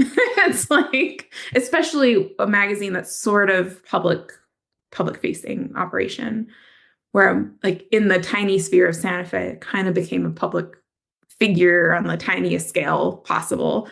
But I remember the first time being at the grocery store and an artist was like waiting for me at the end of the checkout line to ask me to write about him. And I was like, I can't even go out and feel like I don't have that pressure on me, right? And I'm not saying that like from an ego place at all, because it's such a small little world that I'm a part of. But that has taken its toll for sure. I mean, I don't think it's till the last few years that I've gotten to a place where I'm more healthy mentally and not just constantly in a stress survival mode. So that's been a journey. And then, it's just the time spent on work versus anything else, and feeling like I don't get to the gym as often. I don't get to hike as often or see people. Like there's just the time consumption is a challenge as well, and the cost towards other things. And then financially, like we're just scraping by all the time. And it's, it's hard to be like, well, I'm almost 40 and I have no savings. Like it's just, but it's also a continual set of choices. Like I always choose this. I always choose this project over anything else. And I know that I'm still in it. Like I haven't burned the wick yet all the way to the end. The candle's still burning. So I'm still in it, but I'm still waiting for it to be rewarding financially for my life or like sustainable. I'm still waiting. So it's a lot. It's really intense. And then of course, learning how to be a manager. Now, when we started, it was just me. So I had freelancers, but I didn't have a staff. Now I have 3 people on staff. So it's just continually like, what is the next thing I've got to figure out? But I've really also, I've taken to the entrepreneurship part of it. So I don't mean to sound like I'm complaining, but I want to be realistic too. To anyone who owns a business probably feels similar, of just like, it's amazing and it's horrible. But I've really taken to the creativity of the problem solving and the strategy and vision. And I know how many people care about what we're doing. I know that it matters to artists, and, people find value in it. They really do. So I feel like I'm responsible not just to my team or our freelancers or our advertisers. I'm responsible to the like thousands of people who read our content, and I want to make it work. So despite how challenging it is, it's still feeding me in other ways. Like it's costing me a lot, but it's also extremely nourishing. Yeah. So talk about, since you're talking about costs, revenue sources. So how do you make money doing what you're doing? Yeah, so we are primarily advertising funded, which is part of the tremendously positive legacy of the magazine days, that we were the only local art magazine. We had a strong advertiser base when I took over. Well, somewhat strong, and it's just grown from there. The tricky thing is that it's highly unpredictable. So anytime there's, people get scared or their budget gets cut, like this year, lots of museums suddenly with a budget shortfall, what do they cut? They cut their marketing. So worst thing you can do, by the way, if anybody's listening, you should double down on your marketing if in lean times. Yes. Thank you. And that comes from years of experience in advertising in one form or another. I've worked in newspapers, television, radio. I do promotional products. So I know, like, and it's not coming because I need to make my mortgage payment, but you got to double down. People got to know you're still there. You can't go away. You have to let people know you exist. Anyway, sorry. That's a whole other thing, but like there's so much noise now that you have to do even more marketing of more kinds than ever before. Yeah. So we're trying to be more balanced. So we have a few other revenue streams. One is that we developed a membership program that we launched in 2020 during the pandemic. I'm sorry, I'm going to interrupt you for a second. Just simple question. Are you a nonprofit or are you a for-profit magazine? We're for-profit. Okay. I'm the sole owner. Okay. We do have a nonprofit fiscal sponsor. There you go. So we can receive grants. Great. And donations, large donations that are tax deductible to the donor.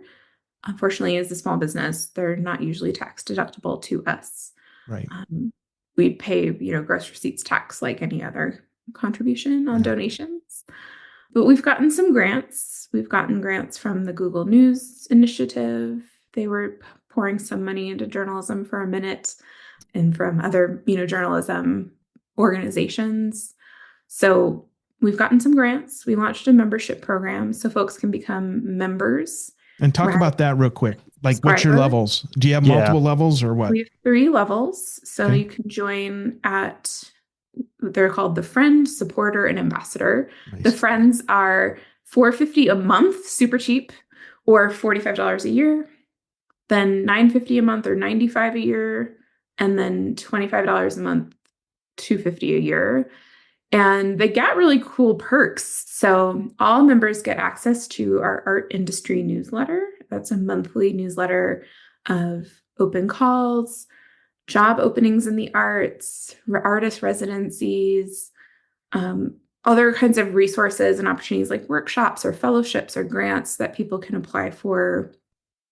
And then there's a little insight from Jordan, our editorial director, or myself on kind of what we've been thinking about and working on with some recommended reading. So it's a really juicy newsletter members get. They also have access to our art industry opportunity index. So that is a database of regular recurring opportunities. So annual grants, annual residencies, things that if you wanted to go into that database, you can kind of filter by state or sort by deadline, see, okay, what's coming up in Colorado or what's coming up for the month of January.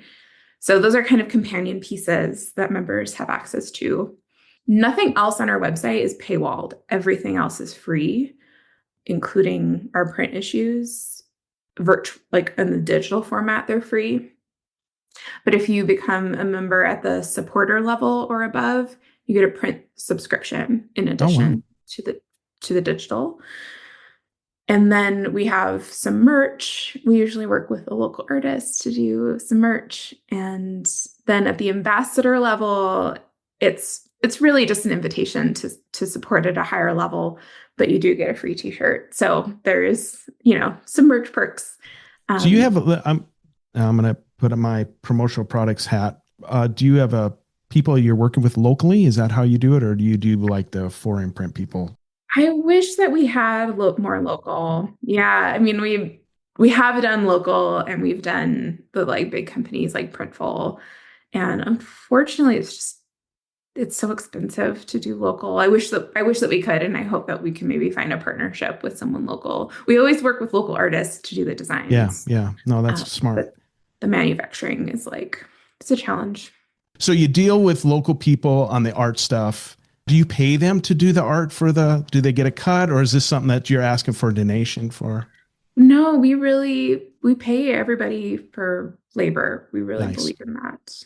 Great. From our writers to artists, designs to illustrators, photographers, we pay everybody. So that's an important part of our mission. You got some cool merch too. I'm on your page right now, and I'm digging some of your cups and stuff. Yeah, the Yeah. artist we worked with for that like suite of merch, her name's Paulina Ho, and she was based in Taos at the time, Taos, New Mexico. She's since, I think, decamped to California. Uh-oh. But she's a really incredible artist and illustrator. So she They're did a just really fun. They're fun to great. look at.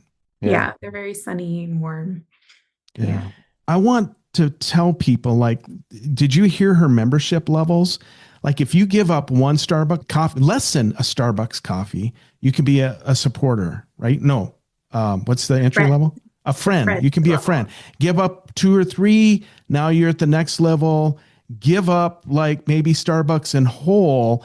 And well, shit, not even that. And man, next thing you know, you're giving people an opportunity to make a living and hear about really great content. And so think about that, people. Send her some cash. I appreciate that. And if I could, actually, we're in the middle of a member campaign. We always do a December membership drive because we get a matching grant from a journalism organization. And something that we've pointed out is that if you become a member at $95 a year, when we commission an article, we pay writers $200 an article. Speaking of valuing paying people. So if you become a member, you're covering the cost of one half of one article per year. So I think it's just like, it's valuable because it's hard, I think, for all of us to understand what goes into journalism and what goes into creating content that is written by real humans, not AI machines. So yeah, there's a lot of power in supporting not just us, but any local journalism outlet. And I don't think about that when I'm becoming a member of some organization necessarily and I used to work for a nonprofit, so I have a pretty good concept of like what it takes to run a nonprofit. I can't even imagine what it takes to run a publication, but I don't think about like, okay, my $95 is actually going to go support for one half of an article so that's a great comparison. I love that. I think giving it context like that is really important. It's easier for people to wrap their heads around that whole thing. And I mean, good Lord, $45 a month as an artist, that's a slam dunk right there. And the fact that you get this incredible resource, this art opportunity index, and then supporting, something, especially if you live in this region, in the Southwest region, you're essentially the only entity that has the breadth of information. Is that correct? As far as what you guys do, from the art index to the articles to knowing about different exhibitions and events, all that, right? Yeah, I think we're the only regional outlet. I mean, I'm pretty sure we are that does what we do. And you're right, we've added these infrastructure pieces. So we really want to support the whole art market and art community. So having these industry pieces, we have a free art calendar of exhibitions, a calendar of events like artist talks and openings. We also have a public classifieds page where folks can post, that they're hiring or there's an opportunity. We have multiple newsletters. So yeah, I mean, we're kind of the only outlet, definitely the only outlet covering the whole region, and then doing it from like a community perspective that really, I understand if we don't have a thriving art community, then we won't have anything to write about. We need artists and we need organizations to thrive. And yeah. So having member support is really important. I don't think enough people know the power of the algorithm. I mean, we all know algorithms are driving us towards certain kinds of content, but we're like such a small, even all the work that we're doing, we're so small compared to so many other outlets that drive way more traffic than we ever could, that get way more ad dollars than we could ever imagine from Facebook and Instagram stealing ad dollars. It's just all of journalism is like a total mess for all these reasons. Right. So having more reader support, relieving some of the need for us to be constantly selling advertising, it's just like we're trying to find that right formula of revenue streams. And the other one that I should mention is that we do events. I mean, sometimes they're small, like the one we just presented in Denver. It was a very small, intimate event. But we've done larger panel discussions. We usually partner with museums. This last year, we partnered with the City of Santa Fe Arts Department to do a whole workshop on arts writing. And we trained a whole cohort of aspiring writers. So they compensated us for that. And we're hoping to do more events that can also help us raise funds and support the art community however we can. So what do you charge to do, like, let's say a panel discussion of, future writers? What do you charge? Or is that really based on what the museum's willing to pay you? It's really based by like case by case scenario. Okay. And we've also done events for free, hoping that people will become members by attending. Or we work out kind of in-kind contributions that way. So it's really case by case and what folks are looking for. But I hope that we can tour around the workshop in a way that's maybe a revenue generator of some kind. So if I wanted to put together a workshop, like writing for art, like what would it cost me, do you think? Like to have you fly up with your, whoever you bring, and then we'd bring artists in to support that? I think on the price of the flight, price of the hotel version of it would probably be $2,000. And then $2,000 of your time salary. Yeah. Well, I would say like $2,000 and then, like the cost of the flights. Yeah. Because it was for us like a whole team effort and there were multiple sessions. We had a guest critic come speak. I mean, there's ways to scale it up and down, right? Mm-hmm. But I'm just curious because I think there's, it's tough. I know, we could talk about the Denver specific one, but, maybe I don't want to be that specific about it, but it'd be interesting to know because I'm always, and I think Todd is too, like we're always looking for an angle of like what we can partner with and would make sense. We're, we're trying to make money as well. And probably not as successful as you are, but that's probably lack of effort on my part more than anything.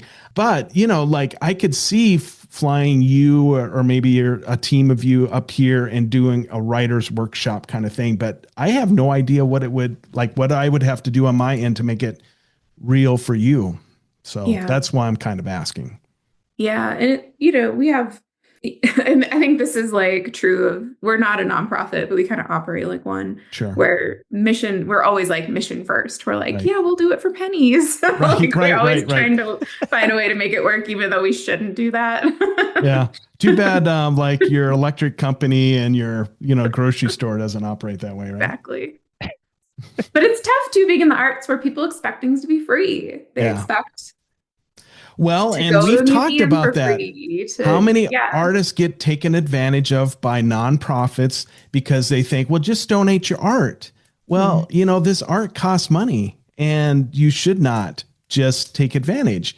Like, here's how much this piece of art would cost. I'm going to give it to you maybe at a break, but I'm not going to give it to you for free, right? It's the same thing. It's the same principle. I'm not going to have you fly up here and do a 2-day workshop and not pay you. I mean, it just, not pay you a salary of your time. It just doesn't make sense. Yeah. However, if you were to fly up here for free, no, I'm just kidding. I would, but I'm spare bedroom. You got, you could sleep in the bunker, which is nice, by the way.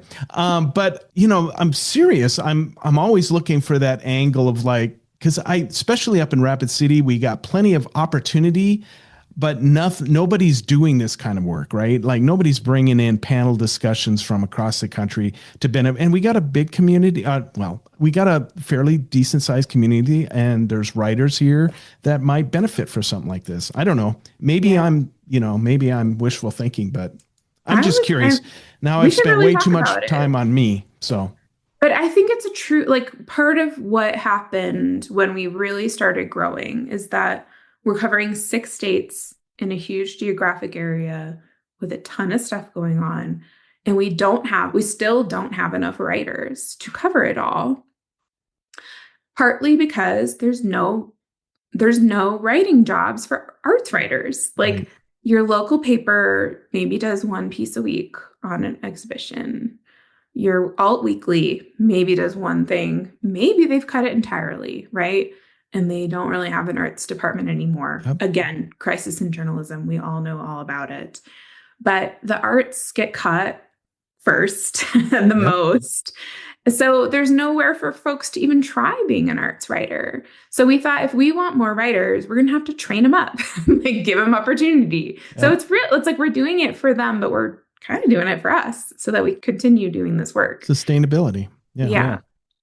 Give people a shot to try it out and see if they're interested. And some of the folks who took the workshop have pitched us and written for us. Nice.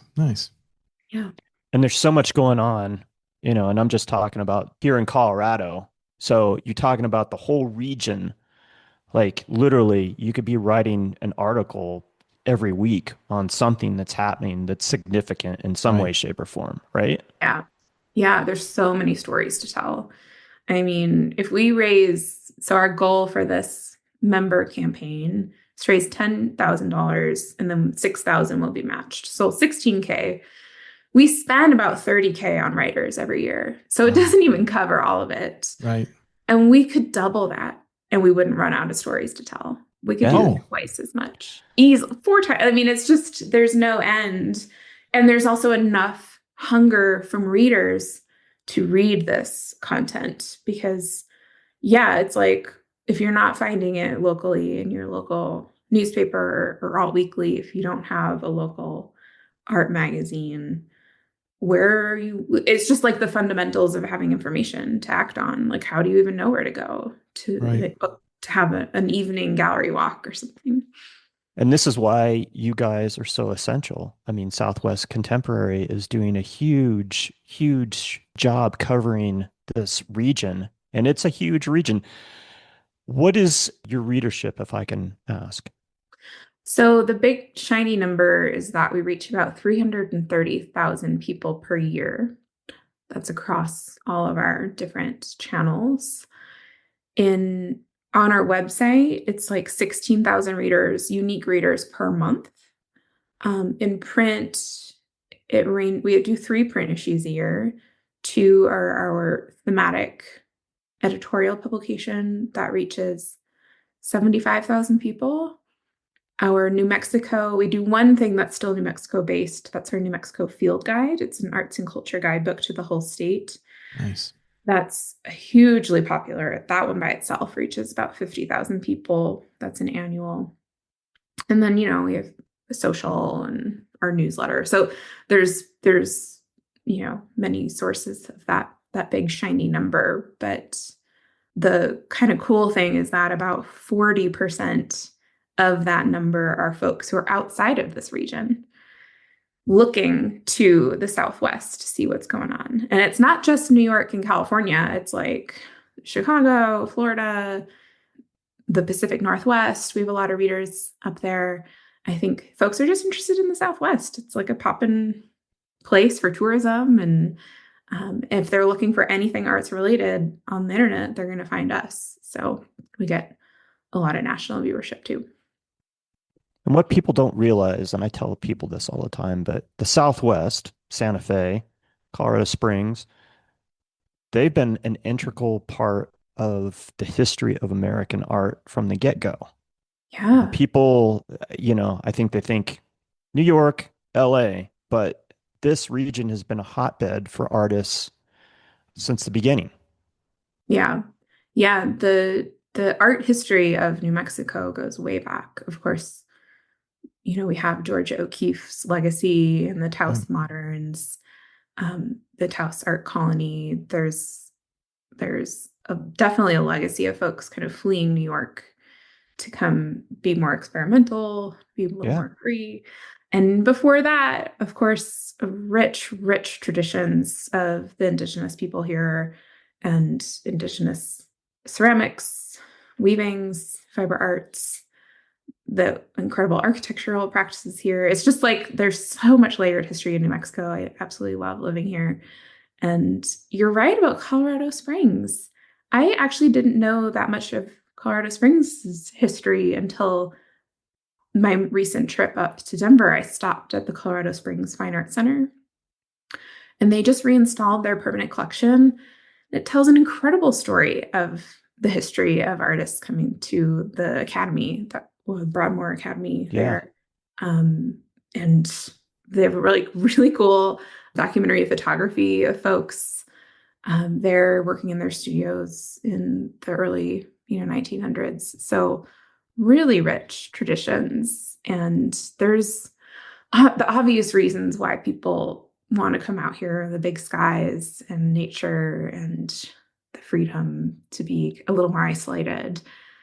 But it's also like, I think, woven into the very fabric of these places that there's an embrace of the arts. Like every time you go out in LA, everyone who's like your waiter or something is an actor, right?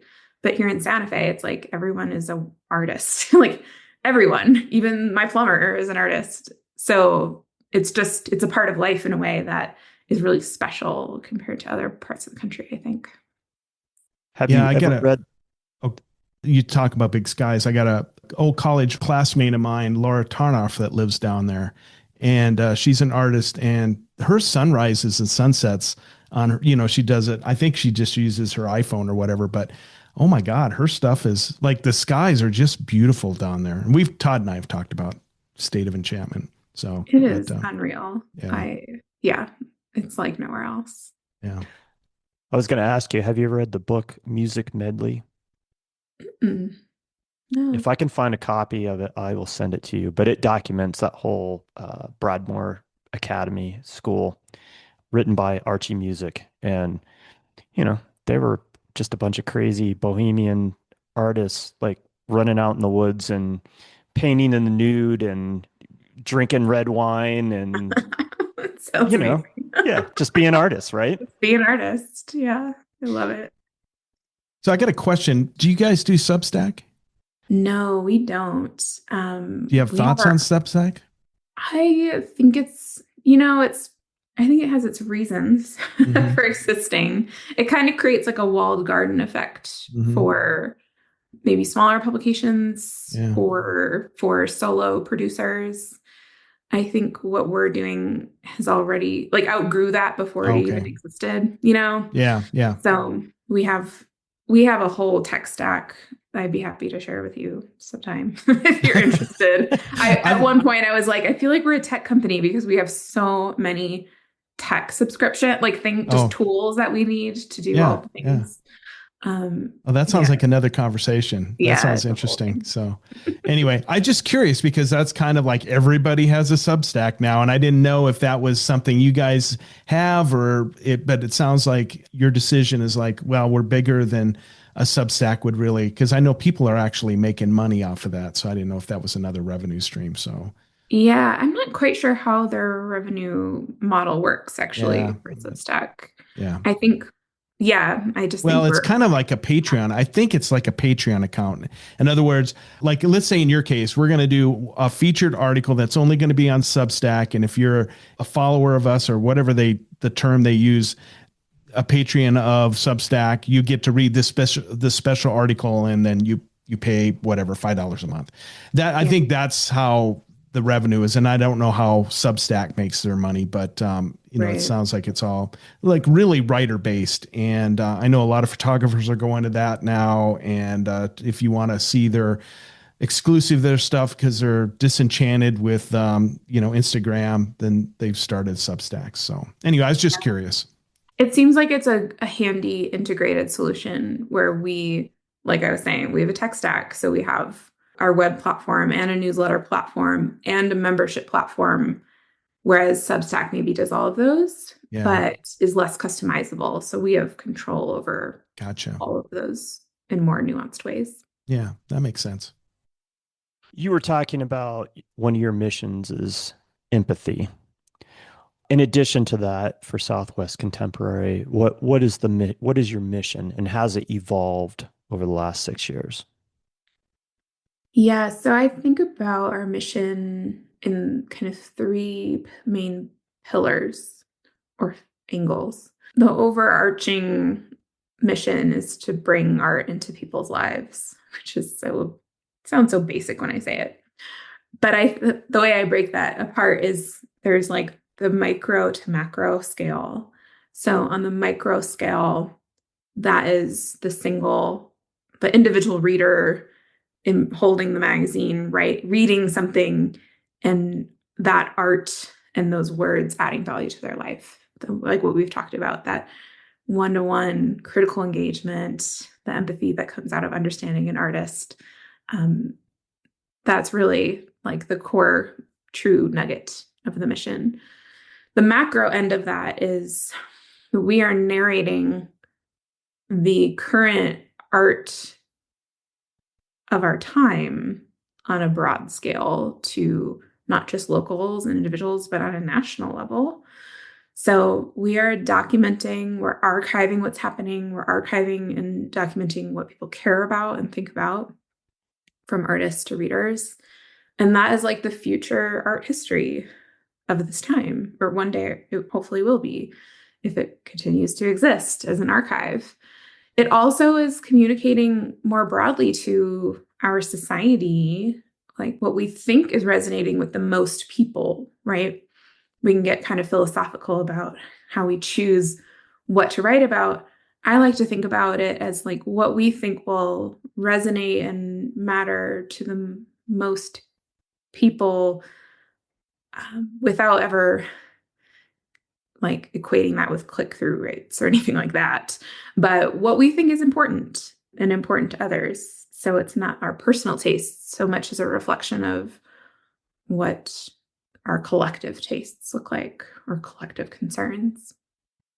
And we're doing that on a national and international level. We do have international readers, not so many, but we're writing the story of what the art looks like of this region. And that's an important thing to consider, because we want to be responsible in telling that from multiple perspectives, letting that narrative be complicated and complex and inclusive. And then there's a middle area that is related to the market. Like I said, if we don't have a thriving market, then we won't have anything to write about. So supporting our mission to actually support people who are working in the arts, who want to have a career, want that to be a thriving place for people. So that's where we're leaning more into arts infrastructure, is how I'm thinking about it. Like networking, resource sharing, sharing knowledge, being supportive as a community in very practical ways and social ways. Like we're all in this together, like creating that kind of camaraderie. I think that's a really important part of the mission too, because if we have access to all of this information and so many relationships with institutions and artists and like all these different government, like state arts agencies, like can we somehow be helping those folks work together and more efficiently and across state lines and beyond? It's a huge responsibility. Yeah. I'm really ambitious. But no, I think it's like no one else is doing that. Like our writing workshop, I've never seen anything like that. I see little pockets of activity, like a museum will host a workshop or a talk, or your city arts department is a resource. But a lot of times each of those entities have their own agendas and have their own metrics for success that we we don't really have our own agenda in the same way. We don't have a brick and mortar space that we need to drive people to. We don't have a government that we answer to, or even a board. We have an advisory board, but it's an editorial board, not a governing board. We don't we are free to kind of not remove ourselves from the equation, but hopefully create a network that maybe doesn't always feed through us, but actually can be kind of more distributed and less centered on one institution or organizer. Do you spend much time thinking about, and you're fully in it, so I get it if it's not part of the equation, but do you spend much time thinking about legacy and what Southwest Contemporary may mean in the future? I'm more concerned about continuing to exist. Yeah, sure. Yeah, than leave that's what I somewhere. mean, I guess. Yeah, You're in yeah. it right now, so it's hard to like get out of that space, right? Yeah. But I do think about like my own succession plan if that were to be a thing of like going back to the personal cost. I would never expect somebody to work my hours. I would never expect somebody to work for what I pay myself. I would like if anyone's going to take this over, they need a real salary and benefits. So I think about that, like how can I get to a place where I could actually hire my own replacement or hand this off to someone and it be sustainable. So yeah, it's like down the road a little ways. We're still working our way toward that. And again, I'm not thinking about leaving, but I want it to be able to survive. Like hopefully I'm just the current steward of it and someone else can step in and it's no longer me someday. So being a person of the real world and you're not making tons of money. So how do you navigate healthcare and all that? Well, we'll see come 2026. Okay. We don't have a group plan. So I'm getting that Obamacare gratefully and subsidized health credits. And yeah, it's certainly not, it's not the way I'd like it to be. I would like to take care of our team better and exactly myself someday.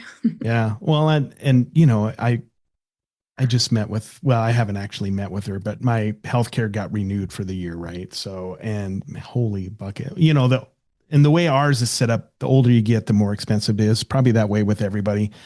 But man, what a fucking racket, you know, speaking of F-bombs. Don't get me started. It is a nightmare. The fact that you're a small group of people and you don't really have a large enough group and everything is based on employment is just bullshit. Like, and same with where I work, there's 11 of us.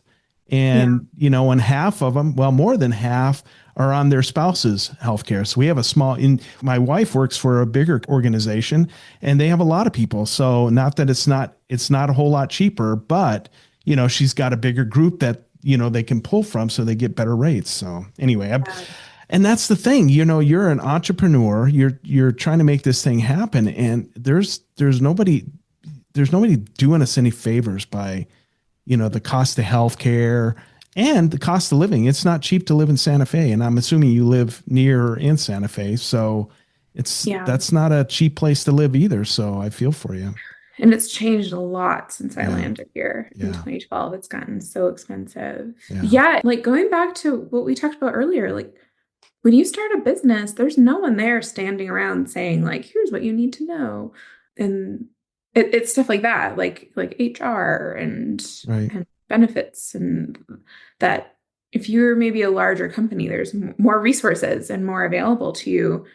And even if you're a smaller, like if I was like a solopreneur, maybe there'd be even more available. But when you're like a business and not a big enough business, you're in a really tough place, which is most arts organizations. I mean, most arts, like art galleries, are just a couple people.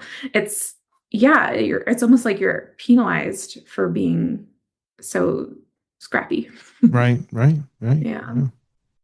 I'm just curious because, Oh, go ahead. People think we have like 8 employees or something. There's only 4 of us. Well, really 3.5. We have one half-time person. We're doing a lot with a little. Yeah. Another example of like so we have members who subscribe, right? People don't realize like we hand fill those envelopes, hundreds of them every issue. Thankfully, there's only 3 issues, but we hand fill them. We hand print the labels and apply them. We can't get a mailing service because we're too small for a mailing service to accept us as a client. We have to go from printing like hundreds. I mean, we print thousands of magazines that are distributed, but we only mail out like a little less than 1,000 probably. And you have to jump from that to like a couple thousand before like a mailing service. Anyway, it's just. But that's part of the business, right? That's the part of, what it's like to be a publisher no matter if it could be a fishing magazine, same thing. Yeah, exactly. Yeah. Interesting. And we don't think about as people that pick up a magazine in a bookstore or whatever. I'm not thinking about distribution and that kind of stuff. So yeah. Interesting. I am Lauren Tresp, and you are listening to the Tenant Podcast. So talk about your staff. Yeah, so it's I'm full-time, obviously, full-time plus. Jordan Eddy is our editorial director. He's been with us since the early last year as staff, but he has actually written for me since my very first issue of the previous publication I ran. So we've known each other for 10 years, or no, yeah, a little more than 10 years, and worked together. So it's really, really been fun to bring him onto staff because he knows what we're doing, and he's like really baked into it already. Then Blake Osmond is in Fort Collins, Colorado, who is our business development director. He just started this year, and that position just started this year. I just created that position. Finally, we're able to hire somebody to help with revenue, building revenue. And then Natalie Heggert is our arts editor. She's part-time out of Lubbock, Texas. And she's the editor of our print publications and reviews section. And Jordan's the editor of our more reported pieces and kind of oversees all editorial work that we do. And then we have, like I said, like so many contractors who are writers, photographers. We don't work with photographers all that often, only for our print issues. I do all the graphic design, actually, of the print publications. I do all of our social media.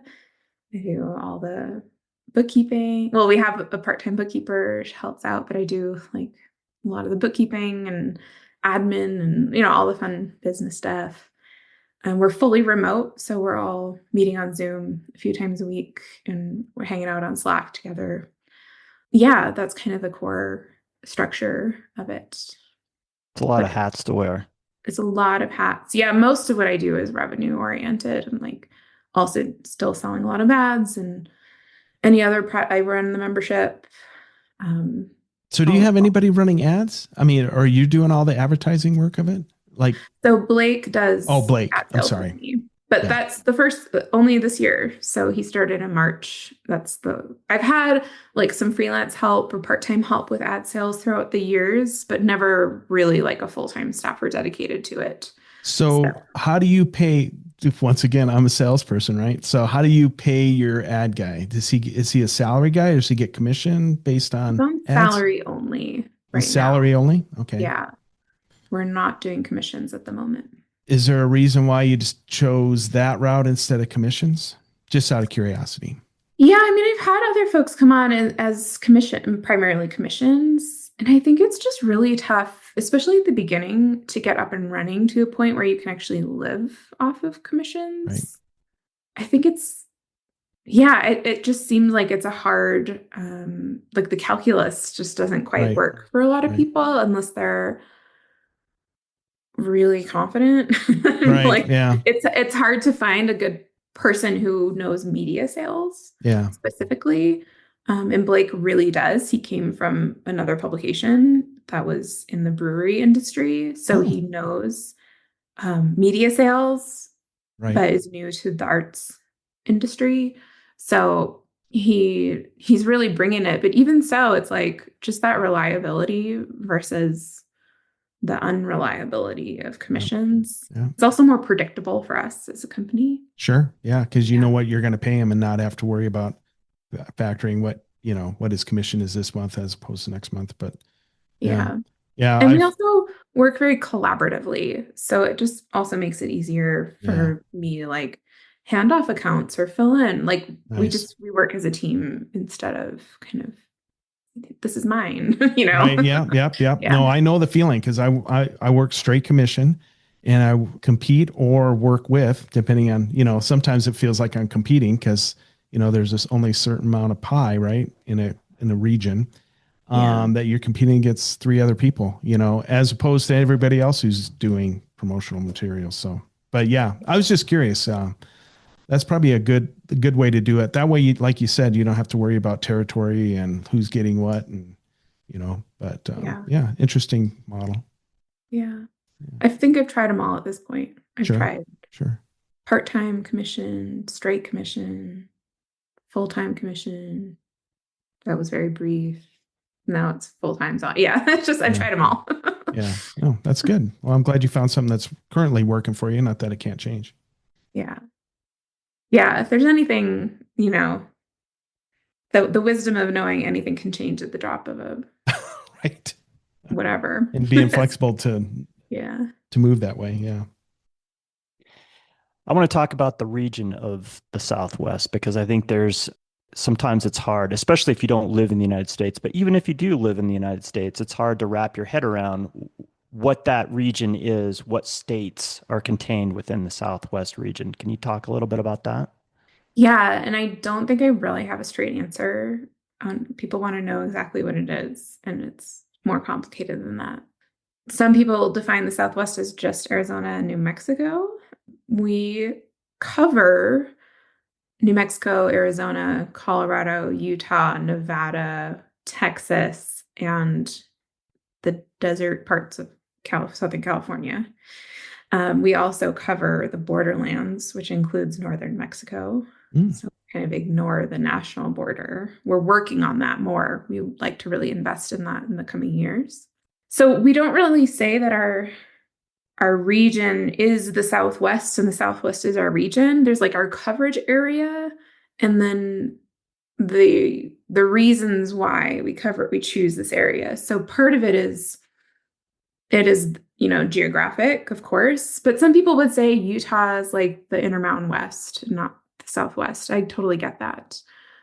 Especially certain parts of Utah are very different, but I think the region that we cover has some key things in common.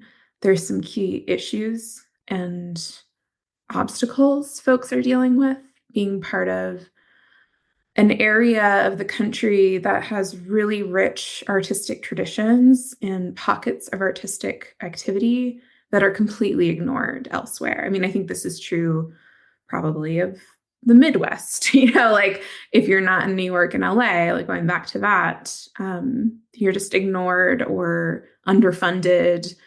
There's a lot of similar concerns around how to make an art market and an art community thrive in this area. There's also kind of shared concerns around the environment, like drought is relevant across this entire region. Proximity to the border and what that means on the ground in folks' daily lives. The kind of like isolation of rural communities in this region. Of there's so many rural communities, again with pockets of artistic activity, but that feel disconnected. So like we see a lot of commonalities. Of course, that's not to diminish the things that make these places really unique. But we're also filling a gap where there's no real rigorous arts coverage. So there's a lot of tourist towns in this region, Scottsdale and Santa Fe and Aspen. There's a real tourist market that can maybe misinterpret or neglect the arts communities in certain ways. So like when we cover Southern California, we cover the Joshua Tree region, Palm Springs region, but we don't cover LA. LA has its own things going on. They have arts publications, a couple. So there's also like, where is the need the greatest? And we want to focus it there. I get questions all the time from folks in like Oklahoma and Kansas, like, will you cover us too? And like, I know there's need in other places, but you also just like, you have to draw some boundaries somewhere. Yeah. Yeah. And in order to keep it like local, where we have local writers in their communities, there's only so much we can do before it becomes too much to wrangle. And maybe someday, like I would love nothing more than to not expand Southwest Contemporary, but maybe we have a Midwest Contemporary. Like maybe we expand the model or share the model in a way that could serve more people. But becoming sort of like a national title isn't something I'm interested in. Right. Yeah. You got your hands full just with this region. Yeah. So how much of Southwest Contemporary is the feel of Southwest art? Any, or is it just your location as an artist? That's such an interesting question.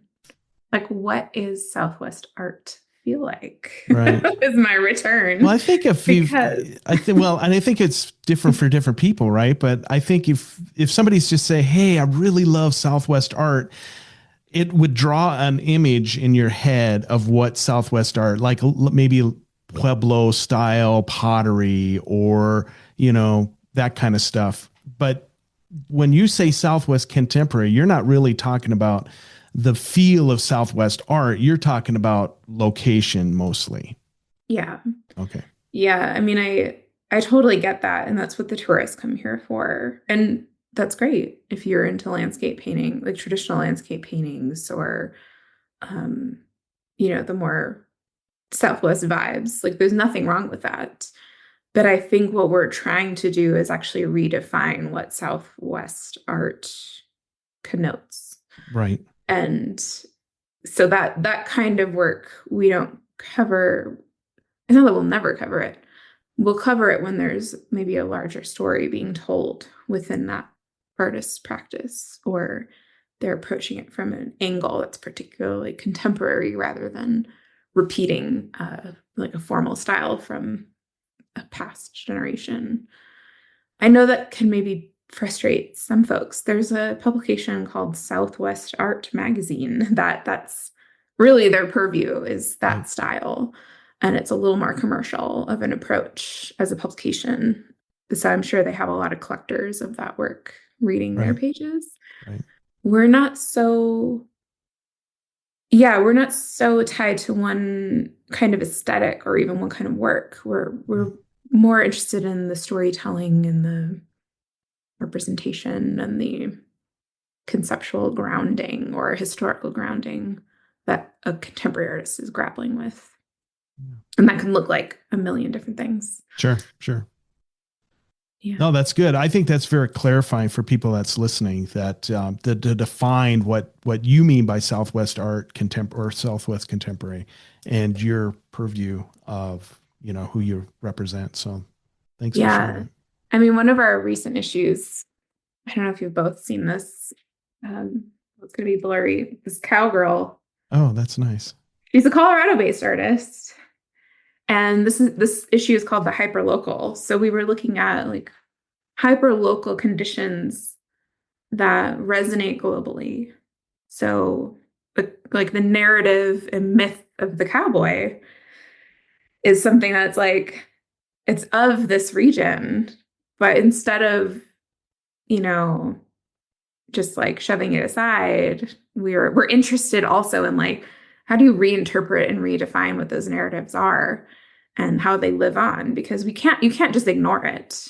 You can say it's very one-sided. It tells a very narrow story of this region, the myth of the cowboy. But then you see this like badass, like lady cowgirl. And you're like, okay, let's look at this from another angle. Let's discover like, how does that myth feed other kinds of creative practices and ideas? Yeah. No, that's interesting. That's phenomenal. I recently attended that event that you put on here in Denver, and you said that you were going to try to do more events as you can. Obviously, Yeah. time is a huge factor when you're trying to run a magazine. But at that event, you were talking about an art publication that was finally going to be calling it quits, and you attended a kind of an art summit, I guess, for lack of a better description, with your editorial director, Jordan Eddy, in Atlanta, and it was a bunch of regional art publications. Talk a little bit about that. Yeah. So the publication that is shuttering is called Art Papers, and it's their 50th anniversary. They started in the mid 70s, and they are shutting down officially next year, but they've been on sort of like a 3-year sunsetting process when they realized the runway was running out. And so they held this summit as part of that sunsetting to bring folks together to talk about the form and the future, the past and future of the form. So we were there with some other, Art Papers is based in Atlanta, but they actually cover national and international arts. It's less tethered to the Atlanta scene in terms of its content. But we were there with some other regional publications, like Burnaway is a kind of our corollary of the Southeast. They're based in Atlanta as well. The Boston Art Review, Carla, which is the Contemporary Art Review LA, a publication out of Chicago. So anyway, so it was like a convening of similar kinds of publications, and some other folks were there, writers and just interested art people. And so we were there kind of to see what lessons I guess we could glean from the Art Papers model. And it was kind of tough because I don't think there was any one lesson to be learned. Like, we want it to be simple and like a very clear warning sign, like, don't do this, and then you'll be fine. But I think it's just really complicated running any kind of publication right now. And it's like being squeezed from all directions to keep your funding sources, to keep your scale in check, that you're not growing too big, even though the need and demand is big. But right sizing the ship, right sizing the model, I think was maybe a big takeaway from that. I think they, over the course of their 50 years, some things kind of snowballed and got really, really big and demanded a lot of resources and attention. But maybe ultimately, you talk about, what do they call it? Scope creep, where you get excited about these ideas and like the scope of your work just kind of grows and grows, even without you maybe knowing it. I think we've experienced that in our own small ways. So it was really, the best part about it wasn't necessarily any one thing that I learned, but connecting with peer organizations, because we're all in very far apart, different parts of the country. Our work doesn't really overlap in that way. We can't collaborate directly because our audiences are different. But is there some way that we can continue the conversation of just like, yeah, do you use Substack? What do you run your newsletter on? Like, some practical questions where we're not maybe reinventing the wheel all the time as these really tiny projects. And you guys made it sound like they were pretty surprised that you guys were there. Oh yeah. Yeah. It was funny being like, so the other publications, Glass Tower was also there, which is Texas. So there was like the East Coast to Texas, and then LA were represented. And then it was us for like everything in between. We covered this huge region, and we were the only people from the region even in attendance. So it felt really humbling to be kind of outnumbered, but also like, yeah, we have a big responsibility. We've bitten off like a big chunk of the country. And I think we don't always see ourselves from a national perspective. We're just so busy, we're in it, we're doing our work. But to be reminded of kind of how, other than places like Santa Fe, like the art world is just like, doesn't think about doesn't think about this part of the country. It just doesn't really get any kind of, it doesn't take up a lot of brain space, I guess, in the art world. So to be there and to be like, you're missing, if you're not paying attention to this region, you're missing out on something super vibrant and interesting and compelling. And one anecdote I will share tangentially, and I don't remember if we talked about this at that program, but we covered an artist who lives in Las Cruces. She's from that area in southern New Mexico. She went to school, I think grad school on the East Coast. And everyone kind of treated her like this weird like oddity. And they had all these ideas about what the border is, but had never been there. And like her lived experience down on the US-Mexico border was sort of this like romanticized, intellectualized thing to them. And I'm kind of speaking her story for her, so to take that with a grain of salt, but it just really, exemplified this kind of disconnect between the national narrative about this region versus like what it is to actually be here and live it and experience it and share that with others. I think that's true because we get our national news from big cities, right? LA, New York, mostly New York, Washington, D.C., Chicago, blah, blah, blah. And they have a warped sense of what the rest of the world, the breadbox of the country is and what the border lines are like and, all the struggle. And we see, my former governor, Kristi Noem, down there raising hell and, doing some borderline illegal shit. That's what they see, but they don't see like the everyday life in Bisbee, Arizona, right? They don't know what it's like to live in a small community on the border of Mexico and it's probably no different. They go play football. They have basketball games. They have parks they go to, they're just regular Americans, just like everybody else, but we have this warped perception of it. Yeah. I think the border is especially like this kind of hot button moment where, that disconnect becomes so obvious. Right. Like even I've been in this region for how many years, and I'm really committed to like going down to El Paso, parking my car. I want to walk across the border. I want to have that firsthand experience because I actually feel like we are each responsible for just being closer to reality, where these narratives become so blown out and so misleading and just, they don't reflect reality at all. So I feel like it's our responsibility to, as each individual and as a publication, to speak truth. That old, speak truth to power, even if it's just the act of bearing witness and saying like, this national news narrative is not my narrative. It's not our narrative down here. Right. And that brings me to this little zine that Jordan put together for the event. What you just said kind of ties into this kind of quote. He's talking about you saying Tresp is pragmatic in her vision. She doesn't describe Southwest contemporary as a glossy luxury object, but a piece of civic infrastructure. Oh, I feel so flattered that he quoted me in such a way.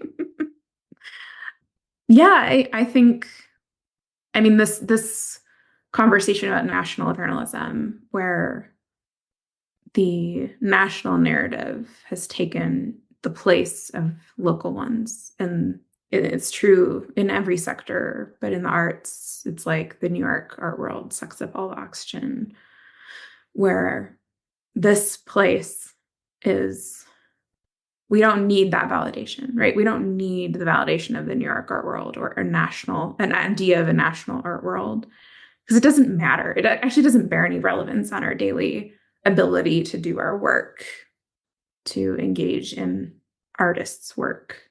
We can do that on the ground in a way that matters a lot more than thinking about the center of gravity being somewhere else. And we're the kind of front line of that, I guess, as a publication. I want people to know that and feel that about their local journalism too, that if you don't want to support an art magazine, like support your local paper. Like, good Lord, do we need it? We need it. I don't know if I said this at this event either, but I like to say that whatever topic you care about most, you should care about journalism on that topic. So if you care about the environment, we need environmental journalists reporting on it. If you know anything about the environment, it's because a journalist reported on it and brought that work from a scientist's research into your life. If you care about democracy, like you got to care about political reporters, especially at the local level. So if you care about art and humanity, you should care about art journalism. But there's a lot of other niches that need our attention, because I'm getting way away from what you brought up. But again, like big tech does not reward that. It does not reward these, on the ground smaller projects, because they don't get rewarded by a capitalist system. I think it came up in that event that anytime we talk about this stuff, we end up talking about capitalism, because art resists capitalist models. We know it's not like a market defined by money. It's a cultural capital and humanities market. It just doesn't, it's not compatible with the models that are dominating our information feeds. So the civic infrastructure piece of that is so important. Like there is power in what we click on. And if we stop clicking on the bullshit of clickbait and rage bait and national whatever, it doesn't bear any relevance. Like if we stop clicking on it, maybe the market can start to shift a tiny bit. I mean, we're so outnumbered that it's pointless to even hope. But we have to try a little bit, because the social media, the algorithmic content, the video content, TikTok content is like, I was saying to somebody just Friday, it's like fast food when we're trying to eat our vegetables. And it was actually the editor of our paper. She was like, it's not just fast food. It's like heroin. It is the opioid addiction drawing us to this other kind of stuff. So to ask somebody to like break your addiction and eat your vegetables, it's a huge ask, but I don't know what else to do, how to fight back before we're just completely in our little internet caves with no shared sense of reality. Yeah. Yeah. Well, and they've already proven, scientifically that there's, to use a term, brain rot, but people aren't thinking critically. They're incapable, the younger generation. Yeah. So, and that's painting with a big brush, obviously. There's obviously great critical thinkers that are young. I see them all the time in civic education. So, yeah. Yeah. Oh, I hope so. If the next Gen Z or whatever Gen Alpha we're on to, like we need them, right? We need them to figure this out, because I think the problem's been created. It's not going to be solved within the space of one generation. Right. It might get worse before it gets better with AI. What is the saying? Sure. Something. The thinking of solving a solution is different than the thinking that created it. So something like that's a poor paraphrase of it, but something like that. You got to change your way of thinking. Yeah. In other words. So, wow. What a great conversation. Sorry to soapbox a little bit, but love it. My fellow media producers, it's so hard to break through with a project like this that isn't backed by big capital and isn't, I don't know. It's not, its primary reason to exist is not to generate cash.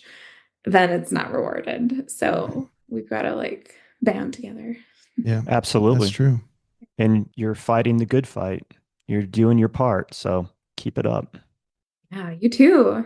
I also love that you give so much time to these podcasts, because I'm the kind of person who will listen for a couple hours. I keep telling Todd, because I edit, we need to keep these conversations shorter. But we get into these conversations with somebody like you, and I mean this sincerely, I could talk to you all day. You're just so well-spoken. I love your personal philosophies that you have. I love the little nuggets that you've been able to flip on in my brain. And this is time well spent. And, we hear from listeners too, that they feel the same way. So thank you for saying what you just said. It means a lot to us. It's important. I mean, I hate it when I see a show that's 20 minutes or something. I'm like, what can you get out of a 20-minute interview? I want to get in there and really chew on it. So I appreciate you. You all have been so generous with Yeah. your time and with this conversation. And I also feel like we could keep talking.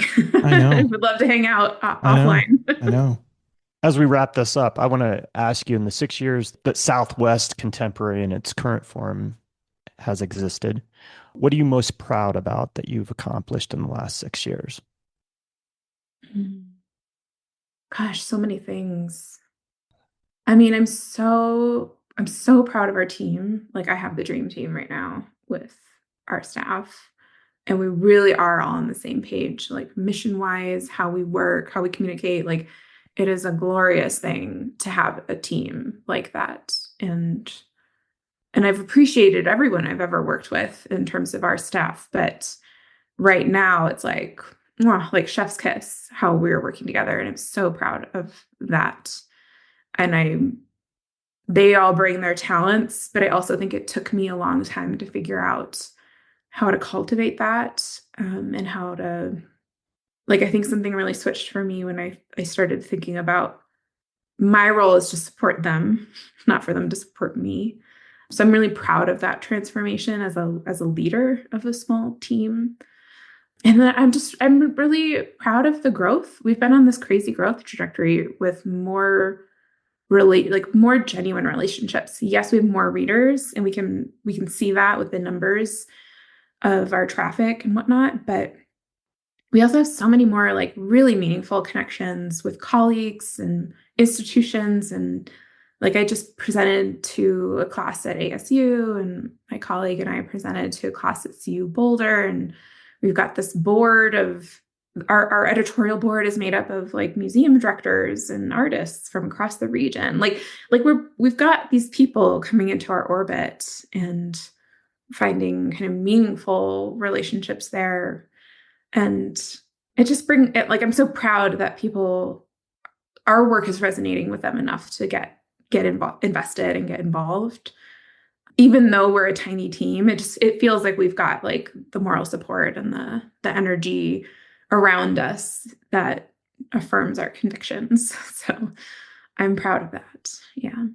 And we're growing as business. Like we had a banner year this year. Like we really, really upped our revenue. And yeah, Nice. So it's just everything is on an upward trajectory. Good. Right on. Congratulations. That's Yeah. awesome. Thanks. Yeah, we have big plans for next year. Like we're planning on launching an Arizona field guide. So Nice. That's awesome. And we'll have our New Mexico guidebook to the arts, and then we'll have our Arizona guidebook for their high season in the winter. Ours is in the summer. So it's a nice addition. That's really been a popular one here. And Arizona doesn't have really anything like it. We actually have a huge audience there because there's no competition. We're building out some of these infrastructure pieces. So we're working on like a community forum, like almost like a Slack channel or a Discord where people can, be in conversation together more regularly. So yeah, we have big plans, and I think all signs are like we're right on the cusp of it really reaching like sustainability and the highest level of impact that we can have. Well, usually what happens is there's a huge plateau and then there's this tipping point, right? If you ever read Malcolm Gladwell's book, The Tipping Point, all of a sudden things change and it escalates really quick. And maybe you're on the cusp of a big tipping point. That's going to work in your favor. Do they say that that's around the 5-year mark? Yeah, I think it kind of revolves around that, but something to that effect. Yeah. I don't know. 10,000 hour, it's the same thing as like the 10,000 hour thing where you've put in enough work where it's like second nature to you, so I think it's the same kind of thing. I've heard the like 5-year mark for businesses. Yeah. If you can make it over that, which we've been around for 6, but there was a whole pandemic in there. Right. So I think it's almost like we're getting over that 5-year hump. Yeah. No, I think you're right. So no, we're excited for you. Like, definitely we'll keep an eye out. I wasn't familiar until Todd went to your thing about who you were, and I'm excited for you, and I love what you're doing. So Yeah, I appreciate it. Thank you so much. Yeah. Yep. Keep up the good work. Thanks. And thanks for coming to the Denver event. And it's really, I'm glad that led to this and to an ongoing relationship. And that's how these things happen. It's very organic and Absolutely. yeah. I think I mentioned to you that night. It's like the universe feeds me certain things when it's supposed to happen. And when that popped on my social media feed or whatever, where I saw that this event was happening and you've been on my radar to talk to like for the last 2 years. Oh, wow. Oh, cool. I don't know if I conveyed that to you that evening, but we follow people, artists and various art entities for a while. And then I'm like, all right, now's the time to do this outreach. And so it was like perfect timing. I'm like, all right, I'm going to go to this. I'm going to see what it's all about. And it was a really wonderful experience, just so you know. And I'm hoping that you guys do more of these kind of community outreach events. I think they're spectacular. It's a way to connect. And the work that you guys do as a magazine, I think is really important. And storytelling, telling these stories, getting these stories out and making people aware of the fantastic community that we have throughout this region, I think is just incredibly important. So thank you. Thank you. Thank you so much. And to you for doing this same kind of work in a different platform. Yeah.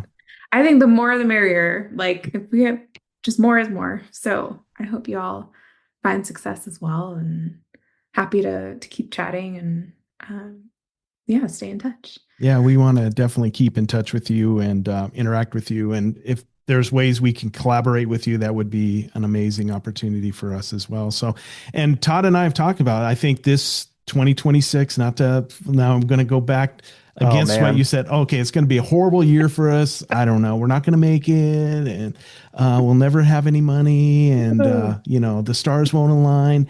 But we're hopeful, and I'm hopeful for you as well. So let us know how we can help. Yeah, there you go. Cautiously optimistic. That's exactly right. That's this is a exactly labor of love, so this isn't changing at all. So right. No matter what. I got a day job that pays the bills. I don't have to worry about this. This is all, and it is a labor of love. Todd and I love each other more every day, and because we do this crazy thing called the Tenant. So, yeah. But yeah, and meeting people like you makes it all worthwhile. Oh my God, this has been a joy, an absolute joy. Thank you so much. For me too. Yeah. So I got one final question, and it's a really easy one, really easy. And how do you define contemporary art, other than it's deeper than it's what people are doing now? Oh man, that's the answer. No. It's what people are doing right now. Is there a look? Is there a feel? And what the abstract and expressionism is the whole time frame. What kind of time frame we are in contemporary art? Yeah, that's not an easy question, Dan. Okay, sorry. There is no unifying look or feel. It really isn't. And I think that's. Do you think it was that way always? Do you think it was always that way? And then just as historians, we look back and we pigeonhole things? I think there were probably periods of time where there were fewer variations. But now it's everything, right? Less latitude to what qualified as art, maybe not to what people were making. But yeah, now it's like you can do anything. You can really do anything. And maybe that is like the feature of it, is that there is no limitation. There you go. And as long as other people with not even eyes, if anyone can perceive it in any way, you can call it art. There you go. It's almost overwhelming. And that's, part of what we're trying to make sense of. Yeah. Trying to make sense of the infinite variety. Right. There you go. Yeah. Good answer, by the way. Yeah. Fantastic. Lauren, thank you. Once again, follow Southwest Contemporary on Instagram at SW Contemporary and check out Southwest Contemporary's website at southwestcontemporary.com, where you can read wonderful articles, check out current and upcoming exhibitions and events, and tap into a plethora of resources relating to the arts in the Southwest region. And if you're an artist, seriously consider becoming a member and support this wonderful entity that gives so much back to our community here in this region. As usual, I will have all this and more in this week's episode notes. For the Tenant Podcast, I'm Todd Pearson. And I'm Wes Brown. Have a great week.